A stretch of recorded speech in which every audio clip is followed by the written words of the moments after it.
Hello, everybody. On today's episode of Let's Talk FGO, we're back. Did you miss us? No, we're totally still making a show, okay? We're going to talk about Chaldea Boys Collection all up and down, talk about some downloads and stuff, maybe some banners, and whatever is this main interlude thing anyway.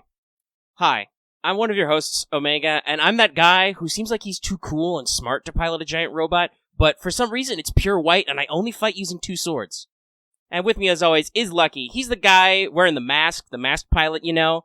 He's got the bright red machine, and he's out for revenge. And you're not sure because his voice is disguised, but you think that he died last season? What's up with that?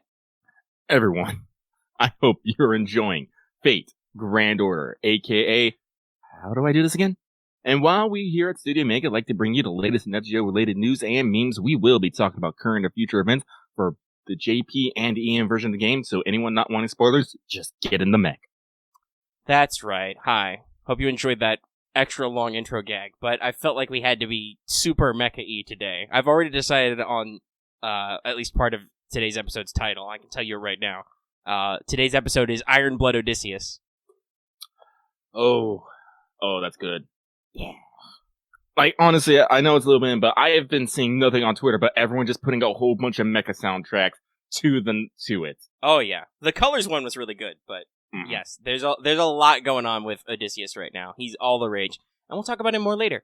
But first, let me remind you that this episode is brought to you by our patrons like I Got Comics, Qua, Jeremy Vasquez, Kylie Denton, Mr. Flores, Rogue Robin, Shawnee P, Soda142 Fair, and Video Gamer 75. And if you like what we do and want to see us do more, you should consider supporting us on Patreon. You can get access to episodes early and lots of other goodies, and it really helps us out. Thank you for your support, everybody. I got it all over me again. The comedic timing. Alright, yeah, so first up, a brief recap, in case you didn't hear about it on Twitter, on our Discord, on our YouTube channel, in like 3 different places, or anything like that. Yeah, last week we had to take a week off. Lucky will tell you more about that story later, and maybe even some of it will be saved for What's Up, which we're recording this week. But yes, we delayed, we do that sometimes, shit happens. Welcome to the team. We're not any more happy about it than you are, because we have to skip all that revenue and stuff for that week. It's okay. February was still a very good month there. It's just now, I don't know how March is going to be, but we'll see. We'll do goo. We'll do goo and we'll get it all back. Yeah! Okay. So, let's see. We have a big chufty show for you today.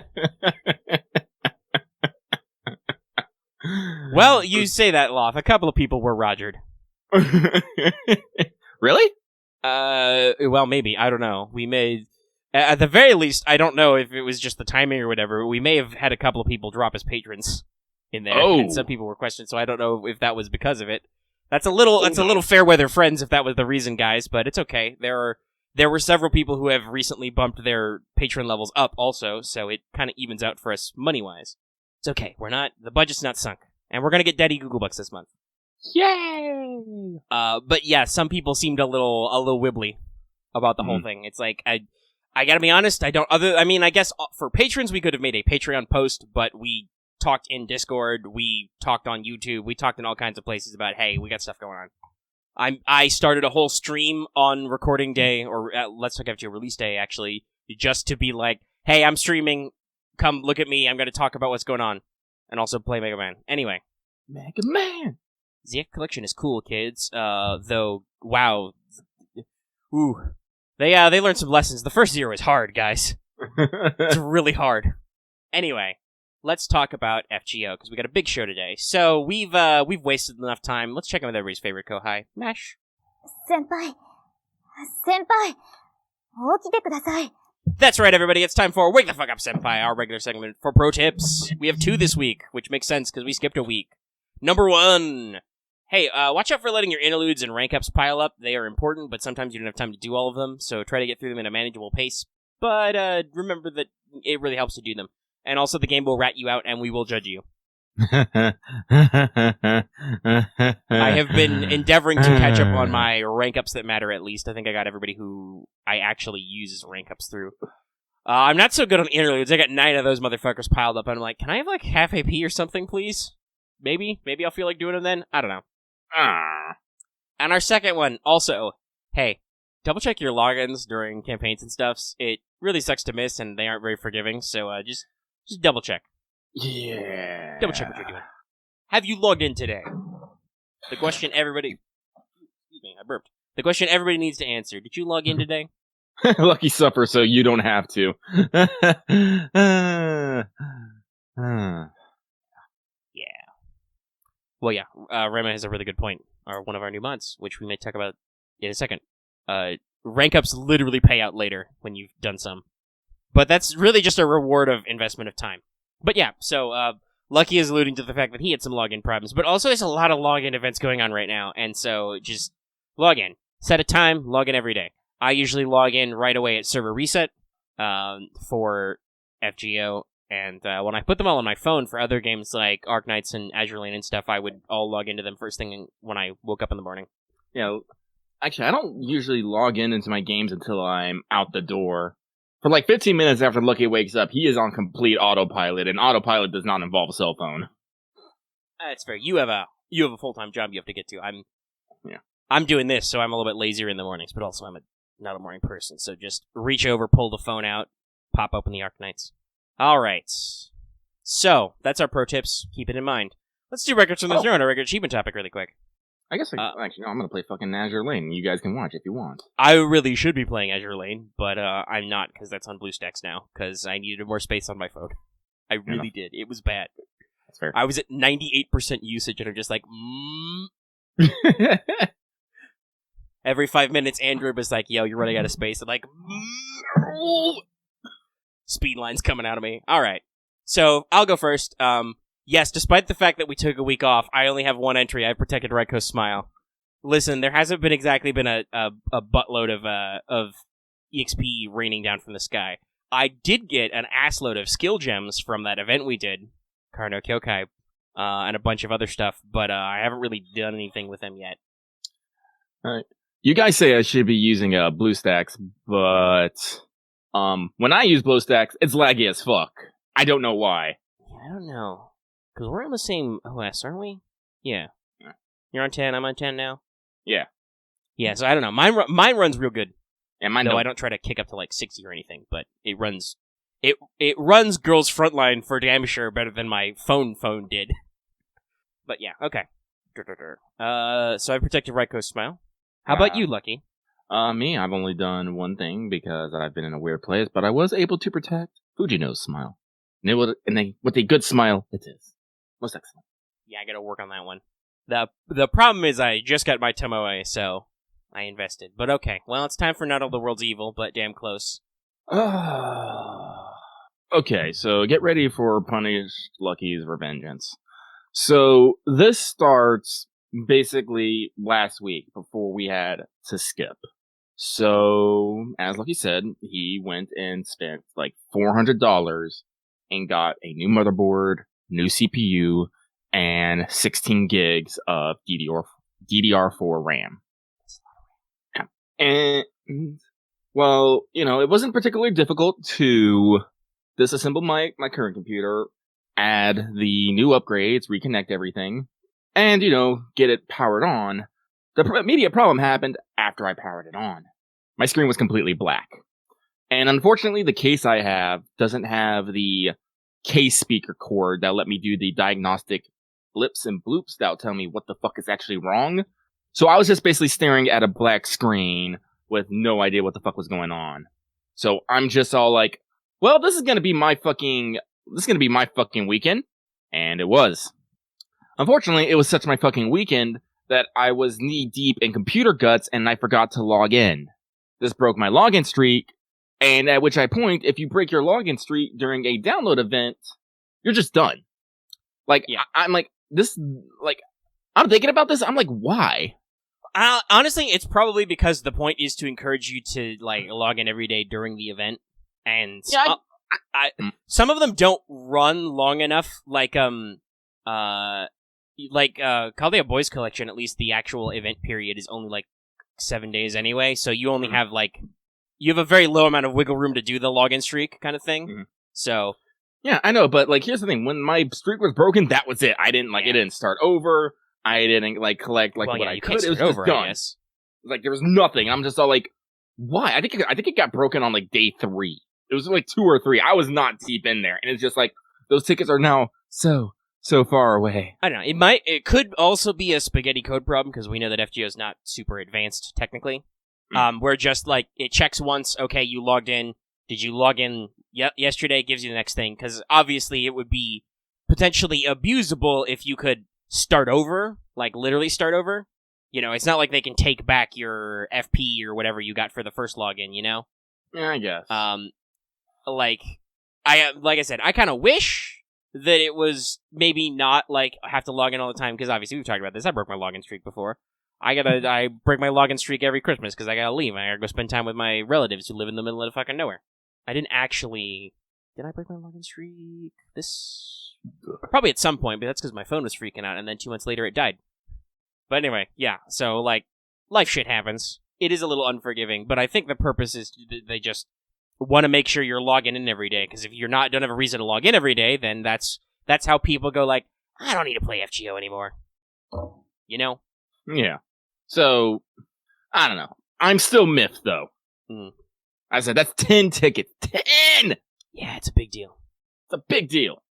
That's a 10 pull, or an 11 pull in the future. The future. And, so, well, that's why our pro tip was also to double check your logins. I wasn't originally going to do that, but you were like, we should do that as a pro tip. I'm like, well, okay, you suggested it. That's not me taking the piss. So I basically spent my entire weekend trying to get that running, and I wasn't on my computer because, as I said, my computers were in pieces at that point. I wasn't on my phone because my phone was filled with forums and pages on computers and how-tos. And, like, when I, like, got sick of that, I would go play Rune Factory on my Switch when I'm just like, I can't handle this right now. You play a lot of Rune Factory. I did play a lot of Rune Factory. Also, to those who might be curious, I do have to apologize. Apparently, because when my Elgato system's settings got fucked up however they did, they fucked up also whatever thing lets me actually save the streams to YouTube. So, the first Rune Factory stream has been lost to the void. I apologize. It's okay. We're doing science. We'll fix it later. Science! This will probably be a what's up topic, but we probably need to sit and have a conversation with people and be like, hey, we're still humans, and there's a lot of shit you don't see behind the scenes and like what goes into doing this stuff. It's hard. We're just out here doing stuff, which is honestly, I think I talked about this in a stream at some point because I've been trying to stream a lot while Lucky's been down, and I'm not doing it anymore for a while. I don't think I'll do anything until Tuesday again, because it gets a little exhausting. No offense to y'all, but like that's a big chunk of my day when I can't do other shit. But almost everybody I've ever heard talk about it is like, that's what you need to do to get out there and like succeed at the stuff you want to do, is you need to start trying, and sometimes you fail and sometimes you learn, but you got to just actually make an attempt, and that's what we do. We don't have any idea what the fuck we're doing, but we're trying. We try. And sometimes this means that Lucky is, you know, elbows deep in his computer and it doesn't fucking work and he doesn't know why, and then he's got to rebuild the whole thing, and we've missed a week. Yeah. I think I spent more time trying to find my lost screws than I actually did, like, putting the thing back together. Yeah, I hate when that happens. Oh my god. Like, they accidentally fell inside the case, so I am literally, like, holding my case above my head, shaking it, being like, give me the screw! And then I'm like, I shouldn't have said that. Oh, god. Yes, they are hell. Alright. But, let's see, how long have we been going? We're about 15 minutes in. 15 minutes! Is there anything else you want to talk about your Revengeance story? Let's see here. There was... I feel like there was something else, but I think I forgot it. Oh, well, I did completely shit at the K&K rerun, but I think I could probably talk about that later. I don't know. Do we actually have a spot for that? I might not have just blocked that out, but we probably should mention it. Oh, well, nah, it doesn't look like there's a block for whatever. I literally did only like 34 missions in the K&K rerun. Granted, I didn't necessarily need anything. Like, I had my Shiki, I had the Grail, and those are, like, you know, the things. Yeah, those are the key parts. They're the key parts, so I could live. I'll live. Hopefully you did decent at the store, at least. I did okay. Like I said, I only did 34. I didn't get... I don't even think I hit any of the 500 mission marks, but it was still enough for me to buy... I was able to buy, like, one, like... I think I only had, like, one gold cookie that was particularly low, and I was able to buy that up. It's nice. So, yeah, I mean, I'll admit, like, K&K's cool. It's a very relaxed event. It was a little too relaxed. I felt no urgency to do it whatsoever. Because I'm juggling a shitload of other games and assembling my computer and shit. So, like, not literally assembling, but, like, figuring it out and making it work and putting all the stuff in.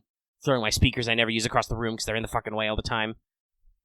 How you get so tangled? I don't know. I'm just gonna buy some wireless speakers in the future. This thing has Bluetooth now. So I think I made it to 90 missions complete, and it was like, yeah, punch more floors, defeat like 200 total enemies, do the other stuff. I'm like, I don't really need lores that much. I don't really need lores, and I've cleared the store of all the skill gems. I'm fine. I'm retweeting this. I don't play Arknights anymore. I'm retweeting this. We'll probably talk about that on WhatsApp. I posted it for you Patreons. But lucky not playing Arknights is not a damnation of Arknights. He's just very busy. No. I am. He's a busy man. Like, I have it uninstalled. Okay. On WhatsApp, we can do a reverse. Now, I can talk about Arknights that you don't play, as opposed to all those other games you pick up that I don't play. Yeah. Okay. Yeah, I'll just skip penciling in K&K. But yeah, basically, I was just saying, obviously, I had more free time than you did, but I was still very much like, I don't feel like, I'm really missing anything in this event, right? I already have Shiki. I got the Toko CE when I was throwing rando tickets, the survey tickets for Void. I did not get Void, but sometimes you just have to take the L. There's been no luck with Passion Lip, and I'm just not going to keep throwing tickets at it, because shit happens. Those tickets will sit till Lost Belt 1, which is probably coming this month, just BT dubs.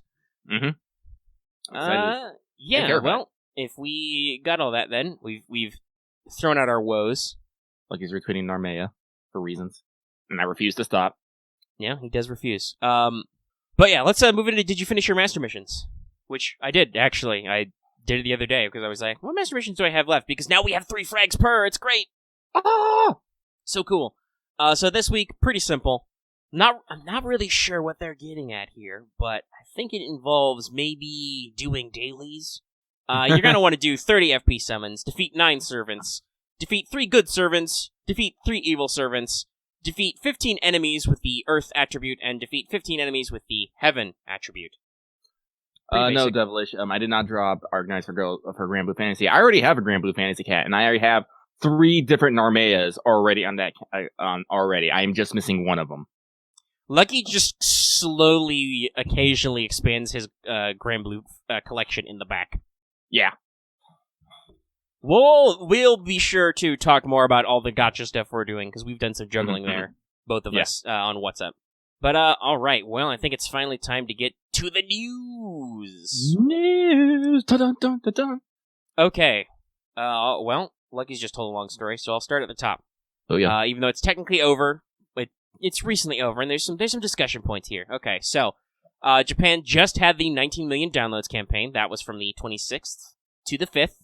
You log in for 7 days to get 10 of stuff, as usual. So here's the big one. Besides the fact that spoilers, even though it's at the bottom, there was a summon banner with a rush on it. Introducing new system, Main Interlude, which they said a lot during the stream. That was one of the few things I could understand. So, during this time period, story only, Merry Christmas from the Underworld was rerun. At the end of this, you obtained 1 copy of Altera Santa, and if you had her already, you get 1 RP. You can buy your extra copies of Altera Santa from the RP shop at about 2 per, I believe. And the event is now available from the RP shop if you missed the free rerun window, like Prison Tower. So it was like a preview access. If you were playing the game and you didn't have anything better to do, you could play the rerun for Main Interlude, and then you can buy it back later. So, many thoughts about this people had. First and foremost, I think it should be obvious why the event was rerun. Well, like, why they wanted to do this again. And it's for similar reasons as why they put Prison Tower in the RP shop. Unlike a lot of events, Merry Christmas from the Underworld is directly story-related because it is a direct continuation of the narrative of Babylonia. Yes. That's why it's required to clear Babylonia to do it.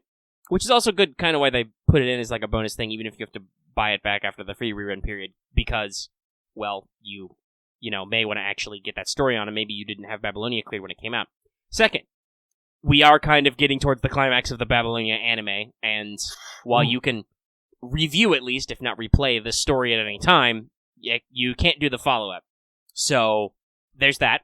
And it also makes perfect sense because now they can bring back a Resh on a banner and they don't have to do a 4th Babylonia anime campaign. Not that I think that would stop them. Holy shit. There's been 3 of these already. It's brutal. It's brutal down here. And by brutal, I mean full of presents, but brutal presents. They're like heavy metal algams and chainsaws and stuff. Anyway, so first off, that's why that. Like, I know a lot of people are like, why no Samba Cats rerun? Probably because that's just some random event where there's a lucha tournament. Like, that's cool and all. And it's really weird that they squished time and they didn't do the rerun. Hopefully they work it in here somewhere. Maybe after White Day. I don't know. Because there should be a rerun slot after White Day. Because we're going to do something similar in a second, which I'll talk about in a little bit later. But yeah, so I know some people were kind of flabbergasted, but it makes perfect sense for them to launch it at this time. Mm-hmm. The second thing is the concept of Main Interlude. I know that some people on the internet were very spicy about the fact that you access the story only, even though, like, there's no way they could do a currency shop all the time. That would be, like, obviously I understand that the way mats are is a little fucked up sometimes. Like, it can be pretty brutal to get mats, but opening a shop permanently or, like, just for a second time really sounds like a burden of programming that you don't need to do, right? Like, that's just gonna be weird for the way the game's economy is set up, and then somebody has to dedicate time to, resetting it a third time, refreshing it every month? I don't know. Like, so, the actual, like, free quests and farming and shit, you don't want that. You just want the story. But some people were salty that you might have to pay for the story. Because, I don't know, a lot of people make a lot of comparisons to Granblue Fantasy that apparently does previous reruns of story for events for free. I know that Azure Lane eventually does the War Archives, but you can only do the story for those events for limited times, but also that's because you can get special dropships and stuff in there. So I don't know about all that. Different games are different, kids. And not every game can be universally the same applicable system. Me personally, I think it's fair because here's the thing. We're almost 5 years of FGO. It's gonna be 5 years of FGO this year. Rare Prisms were not at launch, but they've done a lot to add Rare Prisms later. You now, if you playing the game a length of time, never mind if you're summoning, because I don't know how many Rare Prisms Lucky has. He spends a lot of money, but I'm a pretty lightweight dolphin, and I still have had 3 Rare Prisms total, and I have at least 2 servants who are Rare Prisms from now on. So, and they're permanent, so that can just happen at any time. It's Emu and Cetheno, by the way. It was Cetheno first, unfortunately. Why? My life. But, yeah, so, like, first of all, that's just gonna happen now. That's a thing that just happens if you accrete enough. Do you know how many Rare Prisms you have total right now? I can search it real quick. Hang on. If you want to look it up, you can do that. I won't make you, but if that might be good for illustration. The second thing is, starting oddly enough with the rerun of this event, originally, anytime you get repeat copies of a welfare servant, you can't burn them for Rare Prisms, but every time you get repeat copies of them, you get free RP in the mail. Like, it's literally every time you get a bonus. Yeah, it is a little, but at the same time, that's like Dallas is saying, it's a little expensive. But at the same time, when that's the amount you get back from, like, I think you get, like, maybe 5 total per welfare rerun, so you can buy them back. Excuse me. After, you can buy the event or buy the servant fully after, like, how many reruns are there in a year? Like, actually, fuck, I got a document for this year. Let me look how many reruns there are this year. Because if that rerun has a welfare, that's, 5 RP, I think? I think they send you 1 per bonus copy. So, like, for instance, Lucky, you and I, if they implemented this system for Kara no Kyokai, would have 5 free Rare Prisms, assuming we got Shiki copies. Oh, that'd be nice. And that is how it will be in the future, with future events. I believe that starts this year with the first Altera Santa rerun, is when they implemented it. Where's my FGO for this year? So, like, if you're playing a long time, it's not a big deal. Though, obviously, a lot of people who've been playing, like, since launch don't have to worry about duplicates. And while I will admit, part of the bonus of welfares is that they are quite good, Like, they're free NP levels, which makes them stand out. At the same time, that's not any worse than the other 4-star servant, if you have to work for multiple NP levels. But let's see. In this year alone, counting the reruns, we will get reruns of 1, 2, 3, 4, technically 5, 6, 7, 8. So we're looking at like 8 reruns if you count Bunyan, where you get a welfare this year. If the Rare Prism system was implemented right now, that'd be a lot of Rare Prisms for free. Yeah. Sorry, I was like mid-battle when I quit my FGO last, so I have to finish that battle. And now go look at my Rare Prisms. And things are loading. But yeah, so there is a balance of this thing. And also, for this event, for instance, for 19 million downloads, JP had special master missions. You could get up to 350 mana prisms and 1 rare prism. And they had another similar thing at New Year's. So it seems like this is going to be a thing they're going to do at regular milestones, will be do some bonus master missions, get an extra rare prism. Shop. So, oh, I have 41 rare prisms. Yeah. So, now, while admittedly Lucky spends, by his own admission, too much money on this game, that's also just, that happens. But yeah, so I think the rare prism economy is improving. Actually, hang on. Let me go into Rare Prism Shop. Let me see. No! What's wrong? Oh, Devilish is yelling at me. Oh, he's using it to use them. Yeah, and I'm just like, buy gold foes. I'm like, no! Yeah, I think in the future, bond grails are the thing, because you get like 1 a month. You can increase your bond levels by amounts, and that gives you a lot of quartz back, if you're doing it. Mm-hmm. Yeah, it's a lot. It's a lot of quartz if you're getting those bond levels. But yeah, so it's a whole thing. Speaking of which, by the way, the MP shop, for this event, they added some extra copies, which I think might have been permanently. I don't know, I'd have to double check. But they added some extra command code copies of, I think some of the command codes they launched, which is cool, because other than the friend point ones, individual command codes are very hard to duplicate. It's mostly reruns and stuff. You can also unlock Tea Time and the 5-star command code in the RP shop and then buy the full copies with MP. Honestly, Rare Prisms are the you missed some stuff button. And at the same time, while that's kind of weird for a semi-premium currency, you can get a decent amount free, like we said. And I don't know, they may be working at improving the Rare Prism market too. So there's that. There's a lot of stuff going on, Mm-hmm. So I don't know. I consider this kind of like, there's stuff I wouldn't mind improved. I wish the Rare Prism system was a little tighter. I wish that blank state graphs were a little tighter, but they can only do so much at a time, and there's only so much they can do with what they got. So I'm okay with it, but also, this is what I call the infamous shark knees problem. Which, I think it's a quote from the webcomic Questionable Content, but it stuck with me a long time. I don't know why, but the metaphor is, it's like a bear telling a shark its knees hurt. The shark has no point of reference for this. You and I, Lucky, we're launch day players, and presumably we will still have been launch day players when this comes around in NA in 2 years. So to us, it doesn't really matter. It's not for us. We don't need that, unless something horrible happens and your computer exploded again or something, or my phone died. But generally, we don't have that problem, even though you have loads of extra RP. Well, I say extra, I don't know. Can you have extra rare prisms? Who knows? What was it, actually? Was it one of our community members, was it Aleph, said that he knew a guy who actually got a blank Saint graph. Lucky's close to blank Saint graphs. I suspect Lucky may have ghosted, by the way, though, because he's not responding to me. No, wait, there's some sounds. There he is. Yeah, I'm back. Okay, he did ghost, but he came back. I was discussing the concept of if you could have extra rare prisms, and also mentioning that we've officially heard of it. We know a guy who knows a guy who got a blank Saint graph, an unregistered spirit origin. What? Yeah, I think it was a couple weeks ago, but Aleph said that he has a friend who actually got one. I mean, I'm not that far. Yeah, you're close. I think if you get another copy of Saber, right? Yeah, Arturia and someone else. Who was it? Was it Waver? Oh God! I have 2 MP5 SSRs. I know that. That's scary close. Or was it that Aleph said that he knew somebody who got 10? Was that it? That might have been it. Somebody who actually could buy one, which is double bullshit.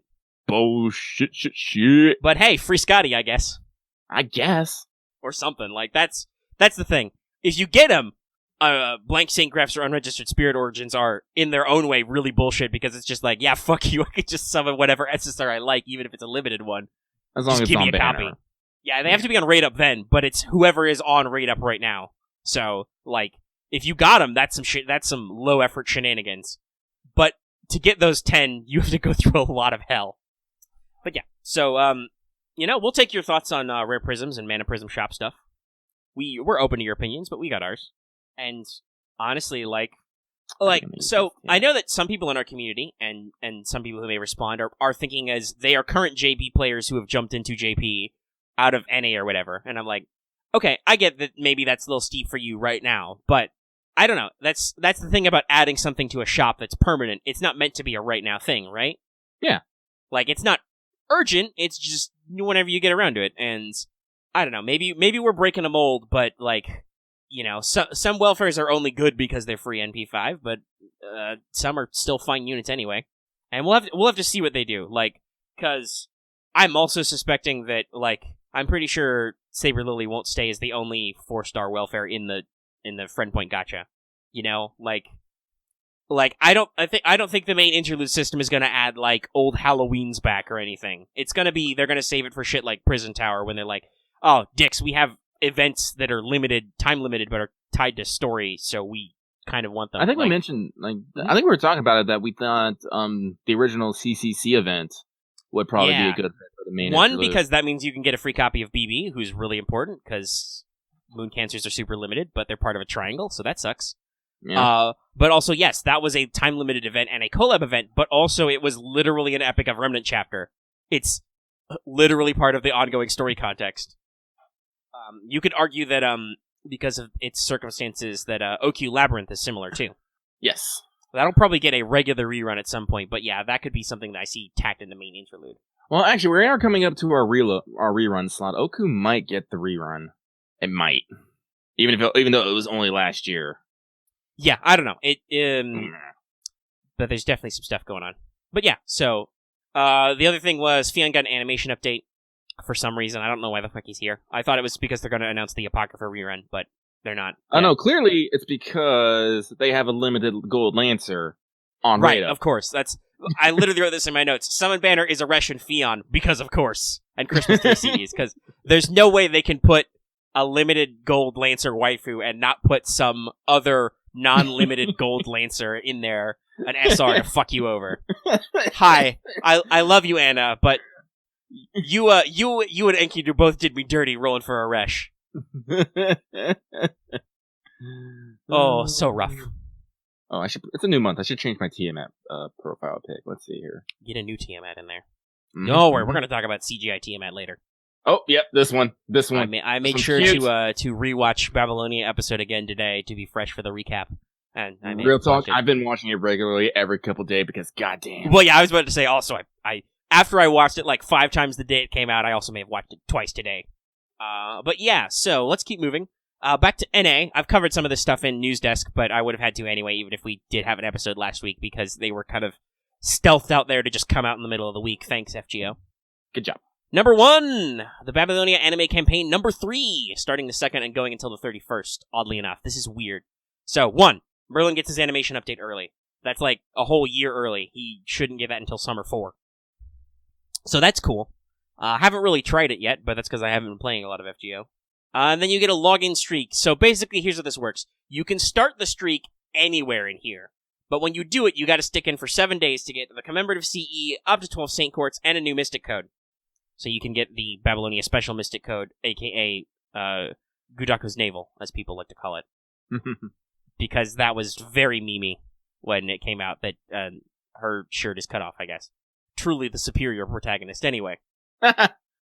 We also got announced very rapidly in North America, Chaldea Boys Collection 2020, running from the 5th to the 12th of this month. Log in during the event to collect 7 white roses, which you can exchange for 6 summon tickets and Arthur's costume key. Another login event. Also, Arthur's Trial Quest and last year's free CE exchange are added to the RP shop if you didn't do them already. Actually, I don't know. They might be in there if you did do them, but you can't get the rewards again, so there's no point. Arthur's Banner returns along with rotating males only raid up and some new CEs. And you get an exchange ticket for one of the new CEs, like always. I did Chaldea Special Investigations Unit for reasons. I haven't picked mine yet. But yeah, so there's a lot of a lot of fun stuff going on there. A lot of good CEs this year. Some very iconic looks that I'm sure would be killing certain people in the community. But yeah, it's happening. Guess what? I'm not rolling because I'm me. So, yay, free 6 tickets for an Arthur I don't have because I really don't need him. I'm sorry, my dude, but I have Altera and Mordred. I'm good. I'm cool. Maybe if they made a Lancer version of you, but even then, I also have Karna. So, I have Karna and I have a Resh. I'm good. I'm fine. Honestly, I think... Do I still not have an SSR Berserker? No, I don't think I do. That's right. I still don't have one of those. But other than that, I firmly have at least somebody in every class who's good at what they do. Wait, no, I do. That's right. I'm dumb. I rolled Raiko and Kentoki on the banner. They're still poorly leveled, so I haven't used them yet. Oh, okay. That's right. So I'm set. I'm like, I have no idea what the fuck I'm doing for GSSR. I might just roll my dice on extra for the Stealth Salieri raid up. Yeah, so I'm pretty set in all zones. I'm good. I've always been good. I spend money until I'm good. Yeah, basically. And sometimes you spend too much money. Yeah, I do. But yeah, so for me, this is all Lost Belt 1 stuff. Because I don't need anything off the Saber Wars rerun, thanks. I'm ready this time, motherfucker. But let's jump over to JP, because they're doing another full event this year. This was teased at the panel, but we got details later. This is interesting, honestly. So, okay. I'm going to attempt to pronounce this, but it's Greek. And there's a lot of vowels in it, and I don't know why. It's literally 5 vowels in a row. It's the Ayayan Spring Breeze. That's A-E-A-E-A-N. Ayayan Spring Breeze, a.k.a. the Japanese Chaldea Boys Collection 2020. Going from the 6th to the 20th. Much like last year, where it was the Spider's Web event with featuring Moriarty. We've got another full-blown event this year, starring Kirky and Jason, it looks like, complete with a store and currency. And it also features a summon banner with the new permanent SSR writer, Odysseus. That's right, they brought him back, and they brought him back as a permanent male writer. He's here to stay. It also has a rotation of male SSRs. I wrote SRs in my notes, I don't know why. But also, Kirky is on raid up the whole time, plus new CEs. Let me tell you, people went wild. People are very enthusiastic for Odysseus. It might be because he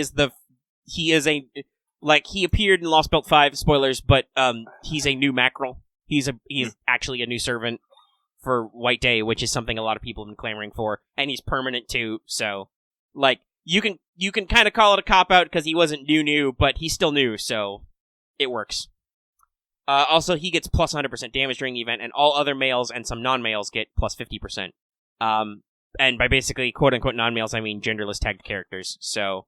Genderless or weird gender characters. So Enkidu's in there, both Astolfos are in there, Dion's in there, Orion's in there, regular Orion, Super Orion's already in there. Kama's in there, which has bamboozled a couple of people, but I would like to remind you that canonically, Kama is a male deity, and then Shiva exploded his body, so he became a bodiless space deity, and then possessed Asakura to become Big Titty Space. Big Titty Space. But only after a couple of ascensions. Has there been art of Space Sakura versus Space Ren? I don't know. Probably. I need to see that. Someone get on that and get it on my desk. I think Avenger Nobu, because technically Kiposhi, the second Ascension, is also male, which is funny because it's still the same voice actress, but it's young male Nobu, which is why Nobu can do both for Valentine's. That's basically the rule. Although I don't know if Da Vinci's on there. Probably not. Though, if Kama can be on there, I don't know why not. They have similar attributes. Anyway, where was me? Okay. There's a CE exchange ticket like normal. Let me actually go ahead and pull up a list of CEs. None of them super leaped out to me, but we can look. Still a lot of good art. Yeah, they showed off a couple on stream, and everybody got super excited. Because one of them is Jason and Asclepius doing business.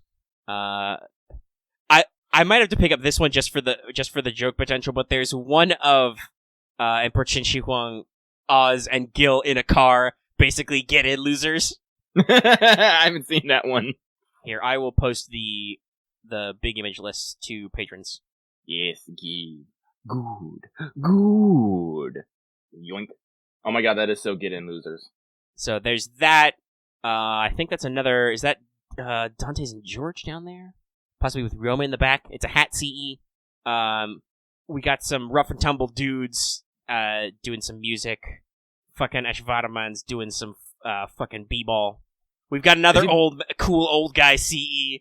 With fucking Moriarty, Will, and looks like Assassin Emiya in jackets with glasses and shit. I don't know why it's this way, but I'm pretty sure there's a fucking Yu-Gi-Oh reference down there. It's a something, but like, there's Kid Gil, Alexander, and now Paris playing a children's card game versus what's his face, Chen Gong. Hey Omega, real quick, I gotta be right back. Okay. We'll hold the show. Sorry.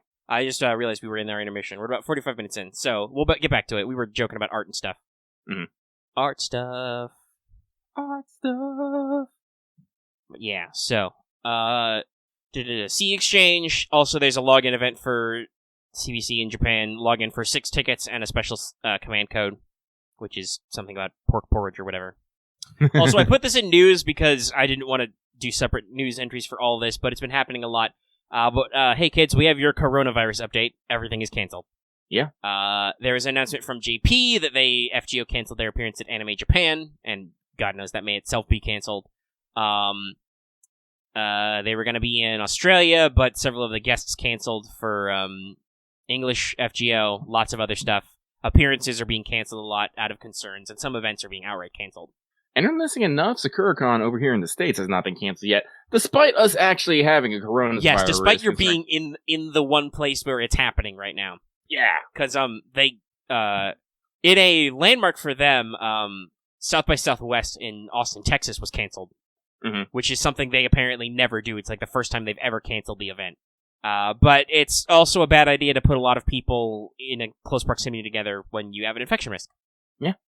So remember to wash your hands, kids. That's the primary thing. Basically, don't be within 6 feet of a sick person. Don't touch your fucking eyes or your face or anything. Wash your hands. You can... Well, yeah, you want to read it? Oh, no. Hey, keep going. I was going to talk about SakuraCon and stuff about that.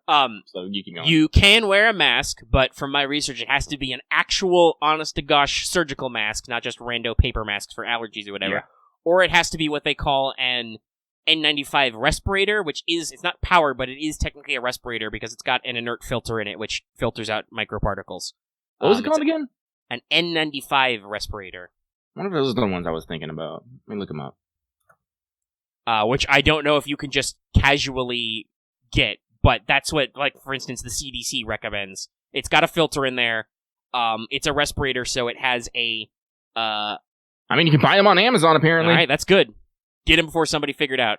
But yeah, it's got an actual filter. It makes it harder for you to breathe, so be careful if you have trouble breathing, but it will actually protect you from inhaling. But generally, you just need to not touch your face, and don't be close to a sick person. Wash your hands. As Texas said, wash your hands like you've just cut the jalapenos for that nacho, and you have to change your contacts. So, yes, that's... If you're out and about and you're near people, wash your hands. This one looks pretty with soap.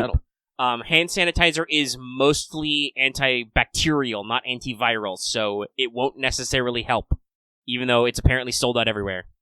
So yeah, that's your health update. Stay healthy, kids. Don't, freak out, because, not that I don't want you to be cautious, but I will say, the death rate is pretty low statistically. Well, you say it's pretty low statistically. I was about to say, mathematically, that's still a lot. It's below 1%, but below 1% of all humans is a shitload of humans, but still, it's not a super lethal disease, but you should still be careful, okay? And also consider what you're going to do if either because you're sick or because people around you are sick, you have to stay home for a couple of weeks or whatever, you know. Zero-Rama, that's an assumption. A lot of... Yes, if you are of the average our age of our viewership, you are probably not in the danger zone, but still don't, even if you're not going to die, you still should prepare. Make sure you're keeping healthy habits and make sure you're physically prepared to have to, stay home for a couple weeks, whether it's because you don't want to go where people, infected or because your community is closed, right? like if your work closes or your school closes or something, figure out what you're gonna do. You might need some water and some food, okay? If you can't go out. And yes, to continue our theme of getting banned in China, yeah, it's probably because China doesn't have great standards, and they actively censor any attempts to spread information which could be construed as negative. I'm not kidding. There was a guy who was in Wuhan who got on his university social media and was like, hey, there might be an outbreak of something new. They deleted all his posts and made him apologize and say that he said something wrong, even though he didn't. He definitely did not. So, yeah, thanks, China. Well, at the very least, we can count on China to probably firebomb all those infected people if it gets too bad. I'm kidding. They're bad, though. Are we recording? Yeah, so I brought it back up. You semi-ghosted there for a second, so yeah. I semi-ghosted because I was trying to talk about SE.RA.PH, but Omega kept talking. I was all like, nope, couldn't hear you. So yes, your SE.RA.PH point. So, we said this last year that we're going to make sure we have a man on the scene. And as I said, SE.RA.PH is April, it's 10th? Hang on. Calendar! It's about a month out. Yeah, it's the 10th, it's the 10th through the 12th of April. And I'm like, I want to go, but here's the thing. I've gone to cons plenty of times, and cons in the best of times are not hygienic. Well, yeah, it's that thing the CDC talks about, the 6-foot zone. You're within 6 foot of people, some of them may be sick. Yeah. So, even like you were saying, the coronavirus, actually, the things I've read about it is actually it has a 2% fatality rate. Well, that was specifically in Wuhan when there were a lot of people packed together. They didn't know what they were doing yet. Yeah. I think the overall by the WHO report is it's 0.7. That's still, I said, that's still a fuck ton of people, but yeah, statistically, we understand that chance. Yeah. But, at the same time, I don't want to get a new virus and be sick for potentially weeks and may even be quarantined, because that's happening. Correct. Because it is super infectious. Mm-hmm. So, like you said, even if it's it's a low risk fatality, I don't want to have to deal with that in my life. But on the other hand, it's a con with merch and titty, anime titty.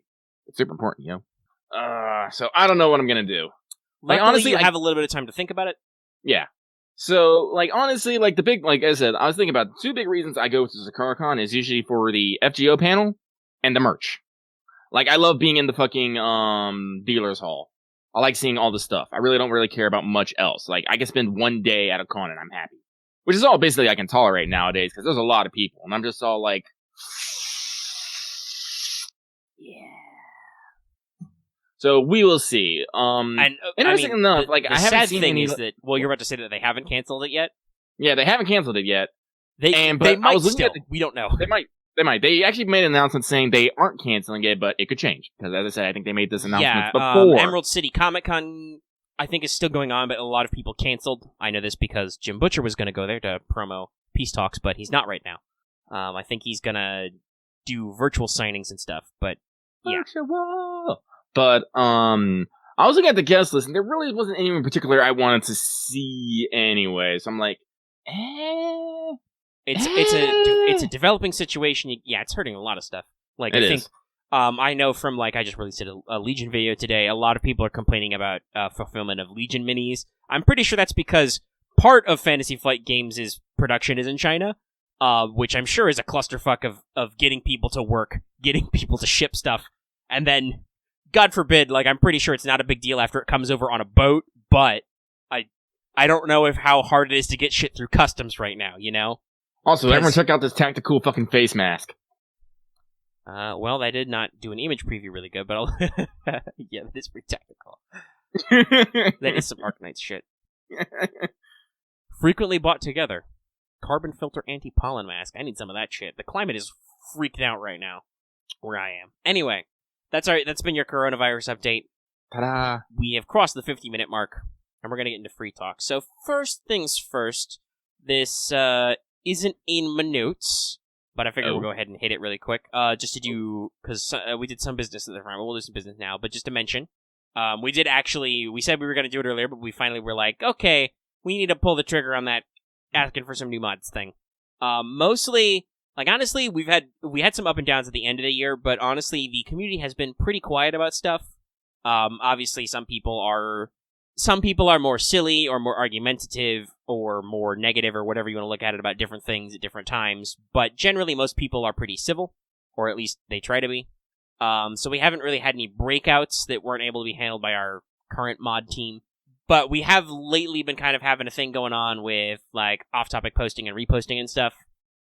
Because one of the things we did do after kind of having some talks with the community was we implemented a new channel called News Desk, which is for FGO and FGO-related news only. It is for you to, if you see something that counts as news, you can link it, and we've got some bots set up to translate some stuff from other servers, and just, hey, here's the news.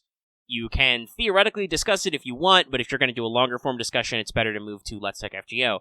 But there's been some concern, because the reason why we added it was because there were a couple times when we had some brand new news about stuff when everybody would pour in. People we haven't heard post in like weeks would pour in to share the news and react to it. So there were times when, like, mostly me, but sometimes other mods would just be like, okay, everybody calm down, hold up, we all know, you don't need to post it again. It's been posted like 5 times, it's okay, we know. Go about your business. Which, some people were like,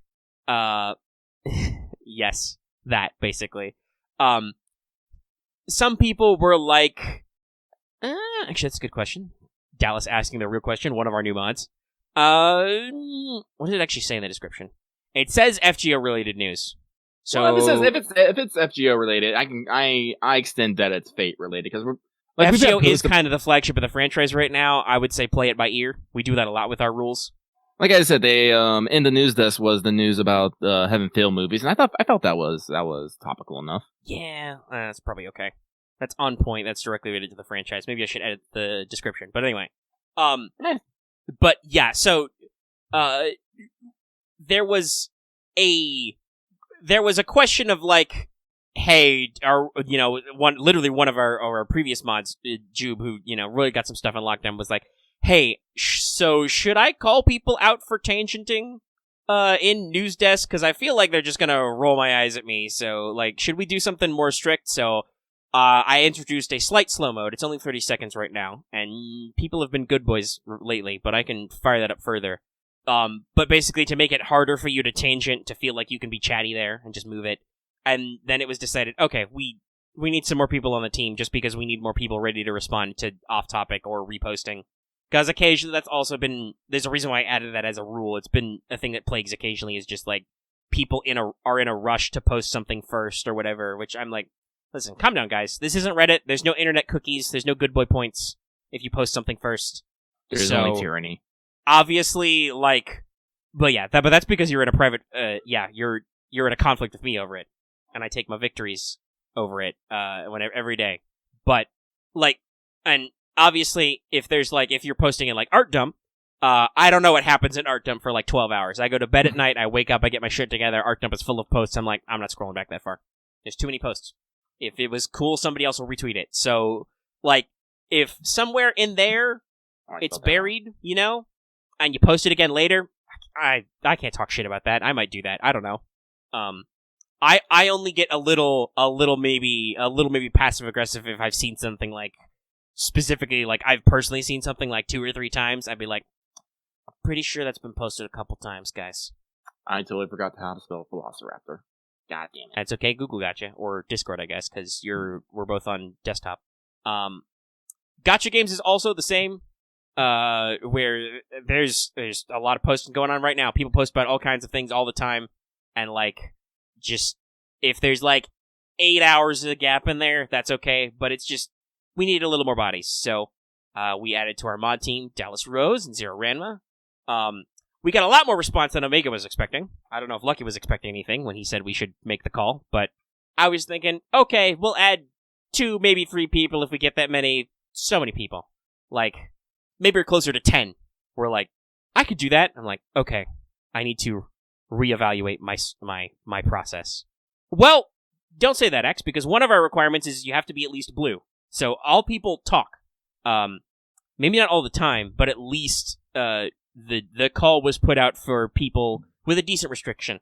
And I think that was what we said last time we called for our first couple mods, was you had to have been here at least 6 months and you had to have posted enough. Maybe it was only green at the time, but, like, I think the requirement this time was green too, but it was like, we were looking for people who post regularly and have been here long enough to kind of get the feel. No, we don't need a timer to art dump.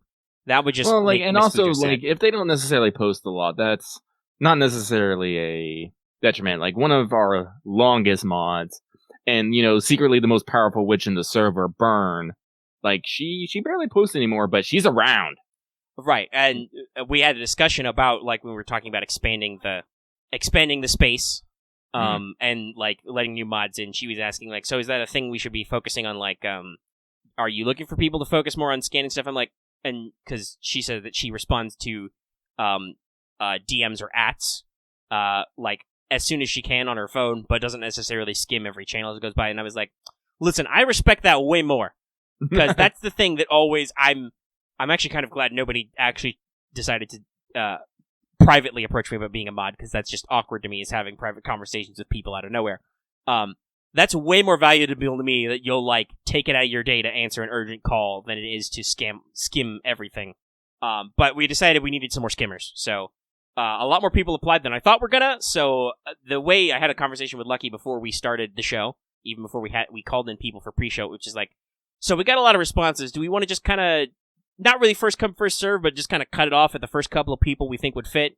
And Lucky was like, yeah, that's okay. So we did that. So we added Radman and Dallas, and hopefully with some more bodies in the mix, we can be like, okay, hey, cut out your off-topic posting. Don't repost that. Whoa, that's a spoiler. Move that kind of thing, and just give for a little bit cleaner experience. Because especially with the way News Desk was kind of playing out, a couple of people were a little bit salty about how just some people would gum it up with being conversational. Mm. Yes, well, they are enforcing the rules. They're moderating, but yes, enforce the rules. Tyranny. And now that I think that Dallas will be like a very, he might be, but I don't think he'll be too much of a trolley moderator in terms of like mod stuff. But I do have to make sure to add a new rule, which is like the opinions of moderators are their own opinions. They're not necessarily like a staff thing, because I do know that Dallas does have opinions very strongly, and he is entitled to them. But I don't want anybody to accidentally think that. There it is. Yeah, he's professional, but I don't want anybody to accidentally think that they can't argue with Dallas because he's a mod now. You can still do that if it's in his personal time, if he's just posting as a man. But if he's like, "Hi, I'm here to enforce the rules," don't be an asshole. It's fine. Everything's fine. Everybody, stop. Listen. Am I about to have to slap some fucking tyranny in the fucking patron chat? You might. There's a lot of them. They're being a little salty. It's fine. We've got mods here. It's okay. Everybody knows the game. But yeah, so that's our first bit of a little just business talks. So this made more sense when it was last week, but nothing really has happened. So let's pencil in near future observation lens Shiba. Hey guys, you might want to be very considering what you just posed, because if you might notice, slow mode is enabled. Oh no! How big? How big is slow mode? 6 hours. It was 6 hours. Oh, actually, I've bumped up. Bumped up News Desk to 1 minute. That's a big boy. Oh fuck! It doesn't even say I'm immune to it. I might have to post something first. Yeah, it says I'm immune to it. I like what it actually says. It's kind of funny. Slow mode is enabled, but you're immune. Amazing. There it is. It said it for me once I started typing. All right, actually, okay, let me dial that back down. Who knows? Mods might also be immune, but yeah, that's a... Really? Vesper, right now? I'm recording a show. Maybe later. Or maybe I'll type it in a second. I'll get Lucky talking about something. I find it hilarious, yes. You may only speak once every 6 hours. Hey, Omega, let me talk about this thing not completely related at all to what we're currently talking about. That's a great use, buddy. That's okay. People bombard me with L5R questions all the time now. It's my fault. I got them enthusiastic, but anyway. I turned back off slow mode. You guys are welcome. Anyway, near future observations on Shiba. In March, you can look forward to CBC 2020. We've seen it already. Next should be the Saber Wars rerun, and very possibly Lost Belt 1. Because remember, we have to squish up the schedule so we can have our anniversary a month earlier. And I think Lost Belt 1 was like the first thing that JP did in April, so we'll probably see it in like the last month or two of March. Just a heads up, guys. Just a big warning. Honestly, can't wait. That's going to be... One, can't wait for that banner. Those tickets, fuck, I think even my quartz. I'll roll real money quartz. I got a while till summer. I'll fire some shots at Atalanta Altar and maybe Anastasia. We'll see what happens. I would like me an angry cat. We'll see what happens. And if I got any left, I might throw some ticks at the Part 2 banner for Salieri. No offense, Ivan, but there's other dudes coming that are in your slot, and they're cool. Speaking of which, hey, let's do new servant deets. It's been a while since we did this. Yeah. Been a little slow on the new servants. I think, what was it? Well, not technically, it was Say, but there was a little bit of gap between Valentine's and White Day, basically. And then, has there been a new one since New Year's? Since Yang? I don't think so. If there is, I sadly cannot remember them. Chat, let me know. Was there anybody between Yang and Say? No. Well, there were no events. Nope. I mean, there was the Amazon CEO event, but yeah, that's right. That was basically Setsubun, so that was all old people. We did get a cool costume though. But anyway, so a new permanent male SSR writer, Odysseus. He's here. He's ready to launch. He's arts focused, which is a bit of a swap up for writers actually. The only other SSR arts writers are Sima Yi, who is a support. She's basically a caster pretending to be a writer, just so she can bully Waver, which is, as we say in the biz, on brand. And Da Vinci writer, who is an AoE arts, but she's limited, so even if she's here to steal my wallet, that's technically an improvement. So he's quick arts buster, good hit counts, good generation stats. He's got 4 hit quicks and arts, I believe. His attack and HP are about the same level as Achilles, so he's pretty high up in the pack. Achilles is like number 3 attack-wise, I think, for writers. So his AoE arts NP is the famous transforming mecha horse, because they went there. They did. Oh, the memes. It's got the NP thing has a full launch sequence too. It's the whole bit. Twitter has been going mad by overlaying the Noble Phantasm with various mecha themes. Mm-hmm. I've seen recreators, a lot of Gundam. I can't think of any particular ones off the top of my head. People are posting fucking skins. Gotcha. I shouldn't have scrolled back there. People are in danger. Danger! Yeah, I don't know. Hold on. Some people are having some problems talking in patron chat, but I'm not sure. Devilish can still do it. He just did it. No, slow mode's off. I don't know. Maybe you need to refresh your Discord or something, if it's glitching. Okay, I'm doing this on Patreon. Like he's gonna do some troubleshooting. Let's see here. Where was I? Oh yeah, so basically what the AP does is... Oops. The NP does... Disregard that oops. I shrug. I didn't see anything. I mean... Exactly. No, Law fixed it. I saw nothing. So, it, first off, buffs his NP damage by a lot, and then it removes all enemies' defensive buffs, and then it blasts them. That's pretty brutal. Basically, this is kind of an AoE of what Chiron does.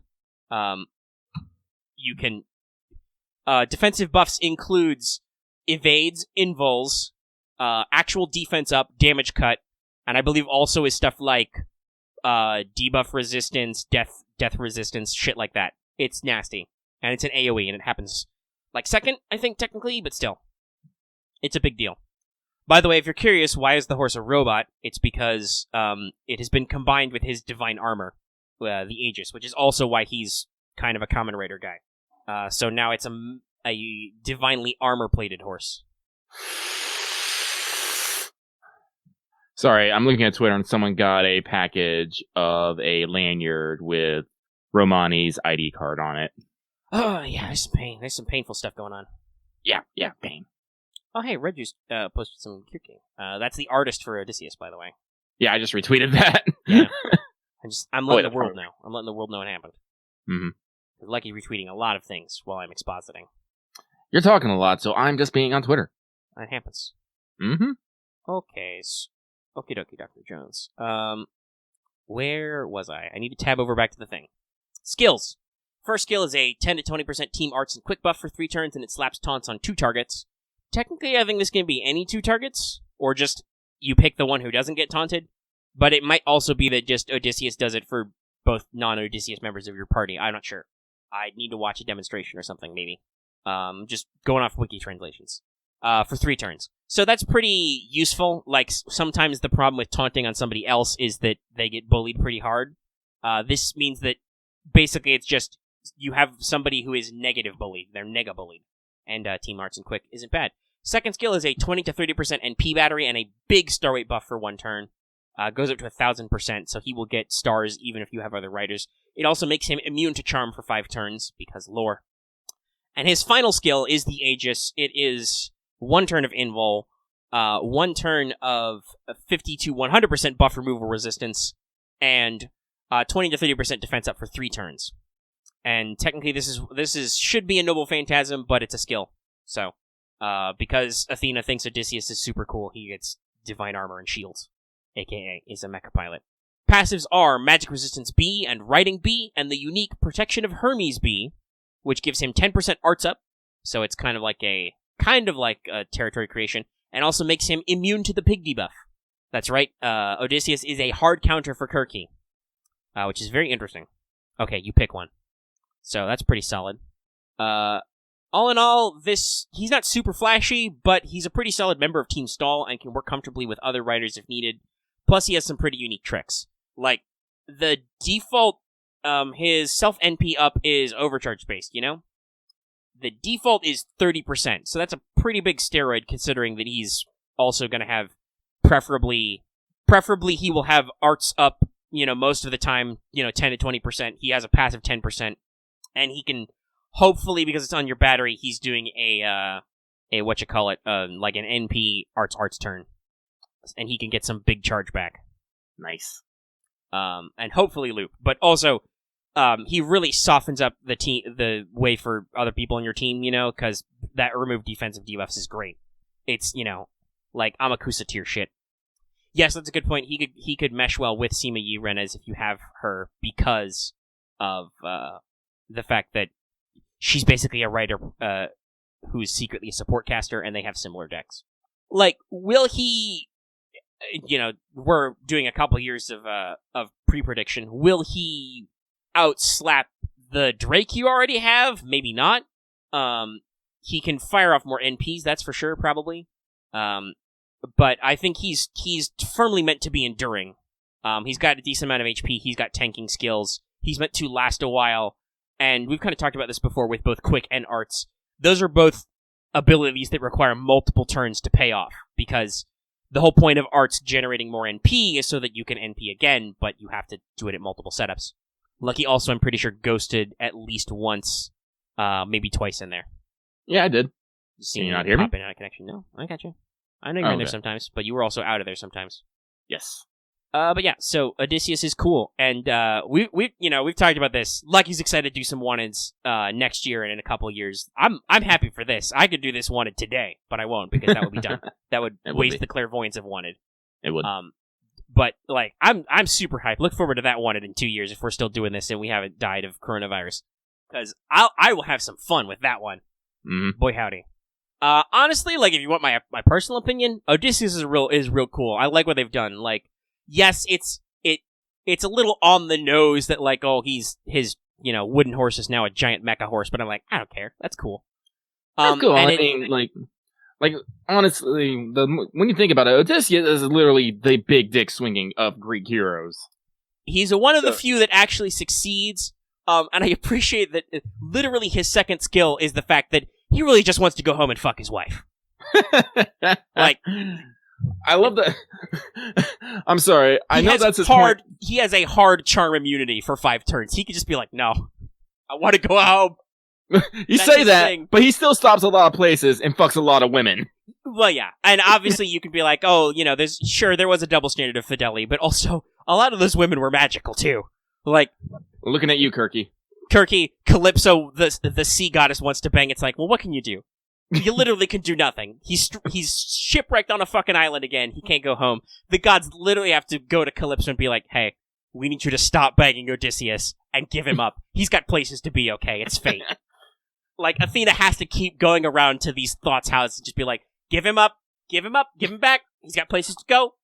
I got a prophecy to fulfill. Don't make me a liar. I am a very ornery goddess. I will poke you with my sharp stick. It's a real important stick.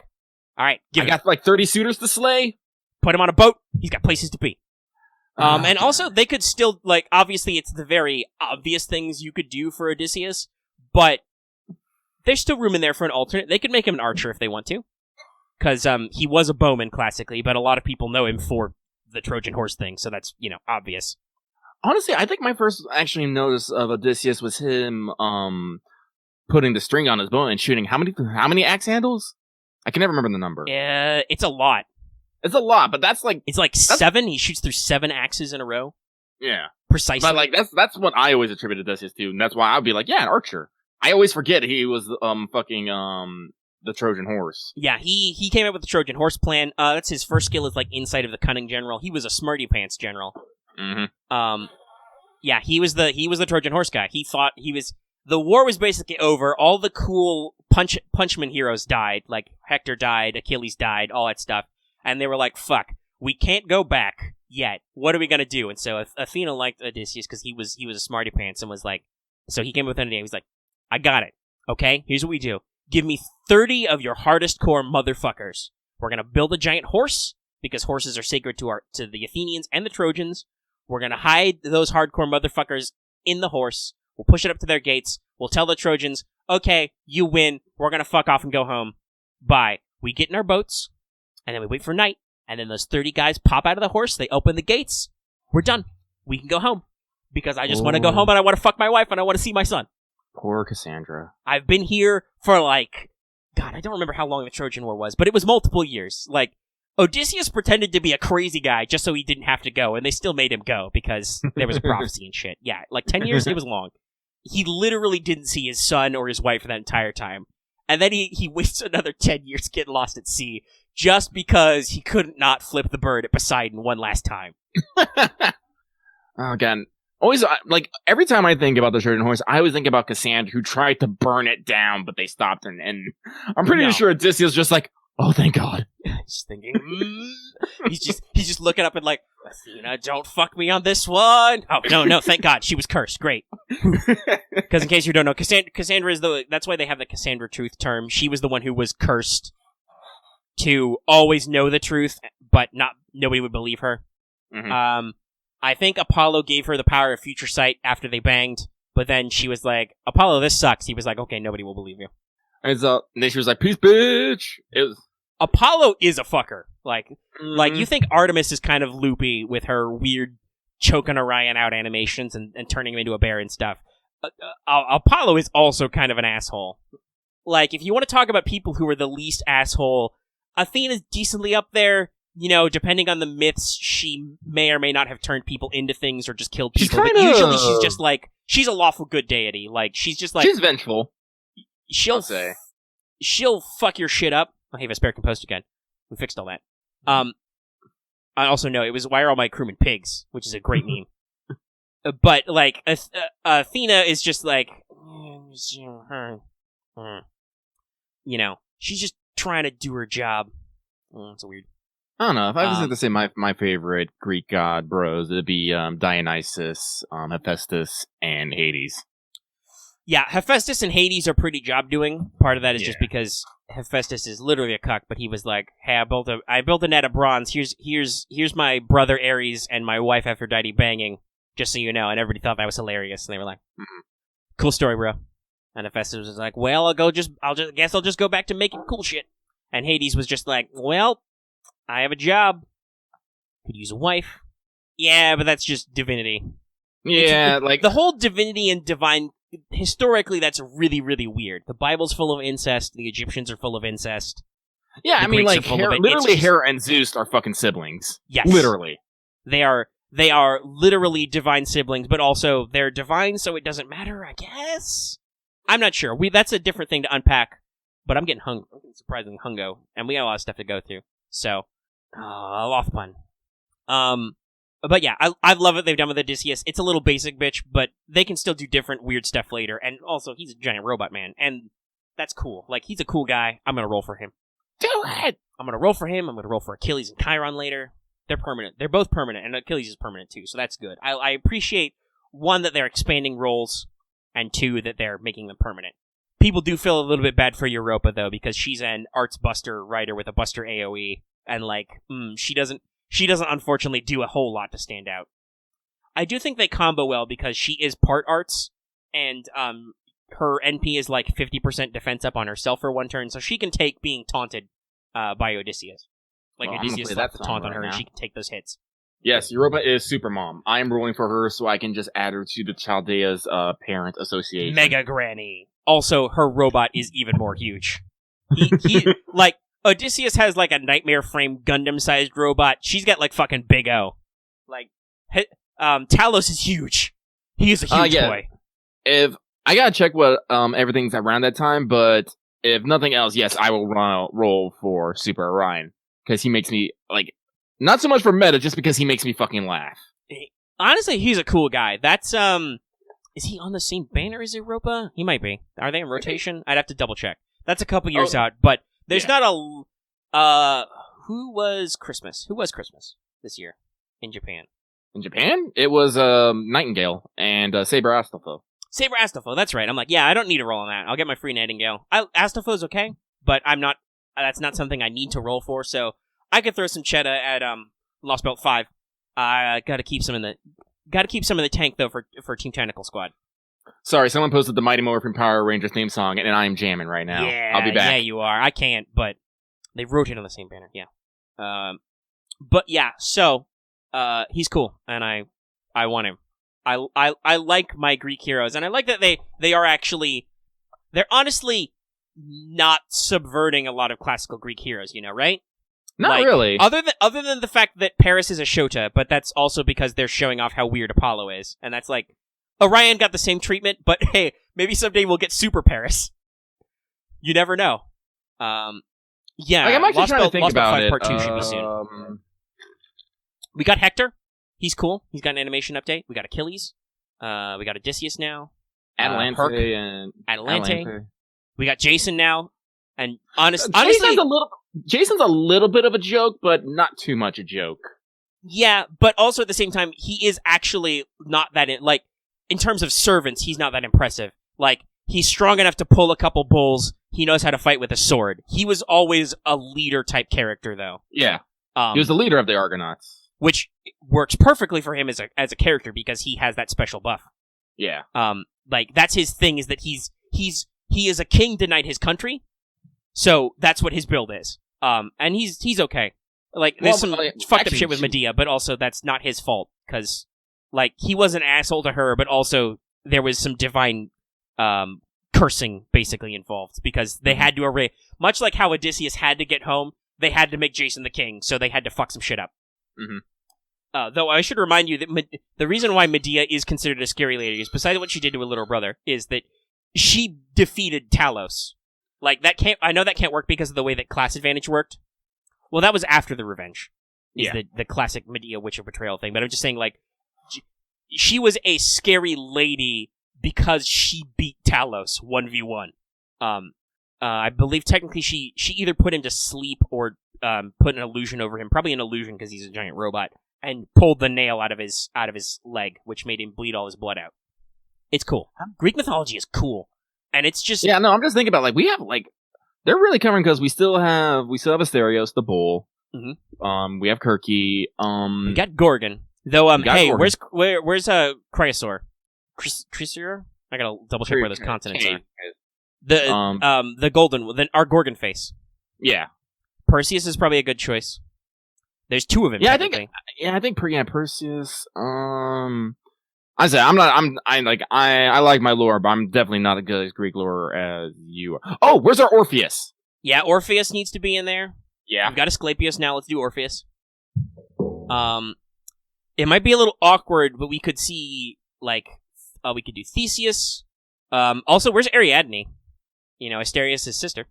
I wouldn't. I don't think they're gonna do Oedipus just because that would probably be too weird. We can get our spider lady in here. We could do Arachne. Arachne, that's how you pronounce it. We could do some different. That's the beauty of FGO. You could do both. Like, I think I think Scylla's canonically a berserker. Yeah, that was mentioned. That was mentioned that Scylla would be a berserker. That would be really interesting. She'd try to fucking eat Kirky because it's all Kirky's fault. Because just because Kirky is your cool drunken aunt doesn't mean that she won't cut a bitch when it comes to it. I'm trying to remember King Minos's wife, who was I'm not so sure about sister. that, Dallas. I'd have to double check that reading. Because I don't think... is it anorexia? Well, we'll see. There's also the fact that there's two versions of Perseus, which is awkward. Yeah. That's the thing about Perseus. We know he's a Shinji face. He's not an asshole, but he looks like Shinji. God, we're faffing, and I don't know why, but I'm super fucking hungry. Also, it's a server reset if you're watching. Everybody log in. Oh, God. Oh, it's plug in. Hold on, let me get it. Well, nah, we already have Artemis shenanigans because she's regular Orion. She hijacked him. Log in now. We could maybe do a login emote. I know Vesper posted some fun check the pins emotes, but one of them is animated, so I'm like, I can't do any shit with that. Oh, I'm logged in with Dark Knights right now. Let me close that. I might do that. Switch over to FGO. Okay, so what's our time? We've been going for almost an hour and a half, though some of that there was some ghosting and shit, so we'll cut that out. But well, actually, Lucky, I'll ask you. What do you want to do first? Do you want to do Babylonia first, or you want to do Teach Me Omega-Sensei? I want to do Babylonia. All right, so there's no Babylonia last week. Is it coming back this week? Yes. Okay, it's back tomorrow, which is good. It's real good, but it was okay that we skipped a week because last week was episode 19, 18. I don't remember which one, but it was an episode. And it was a good episode. It was a big one. Lucky, you still with me here? I think that's a no. I think he's ghosted again. I'm gonna pause. Okay, Lucky's back. So yes, it was 18. So apparently good episode comes in 8s, because 8 was the last really super hype animation episode.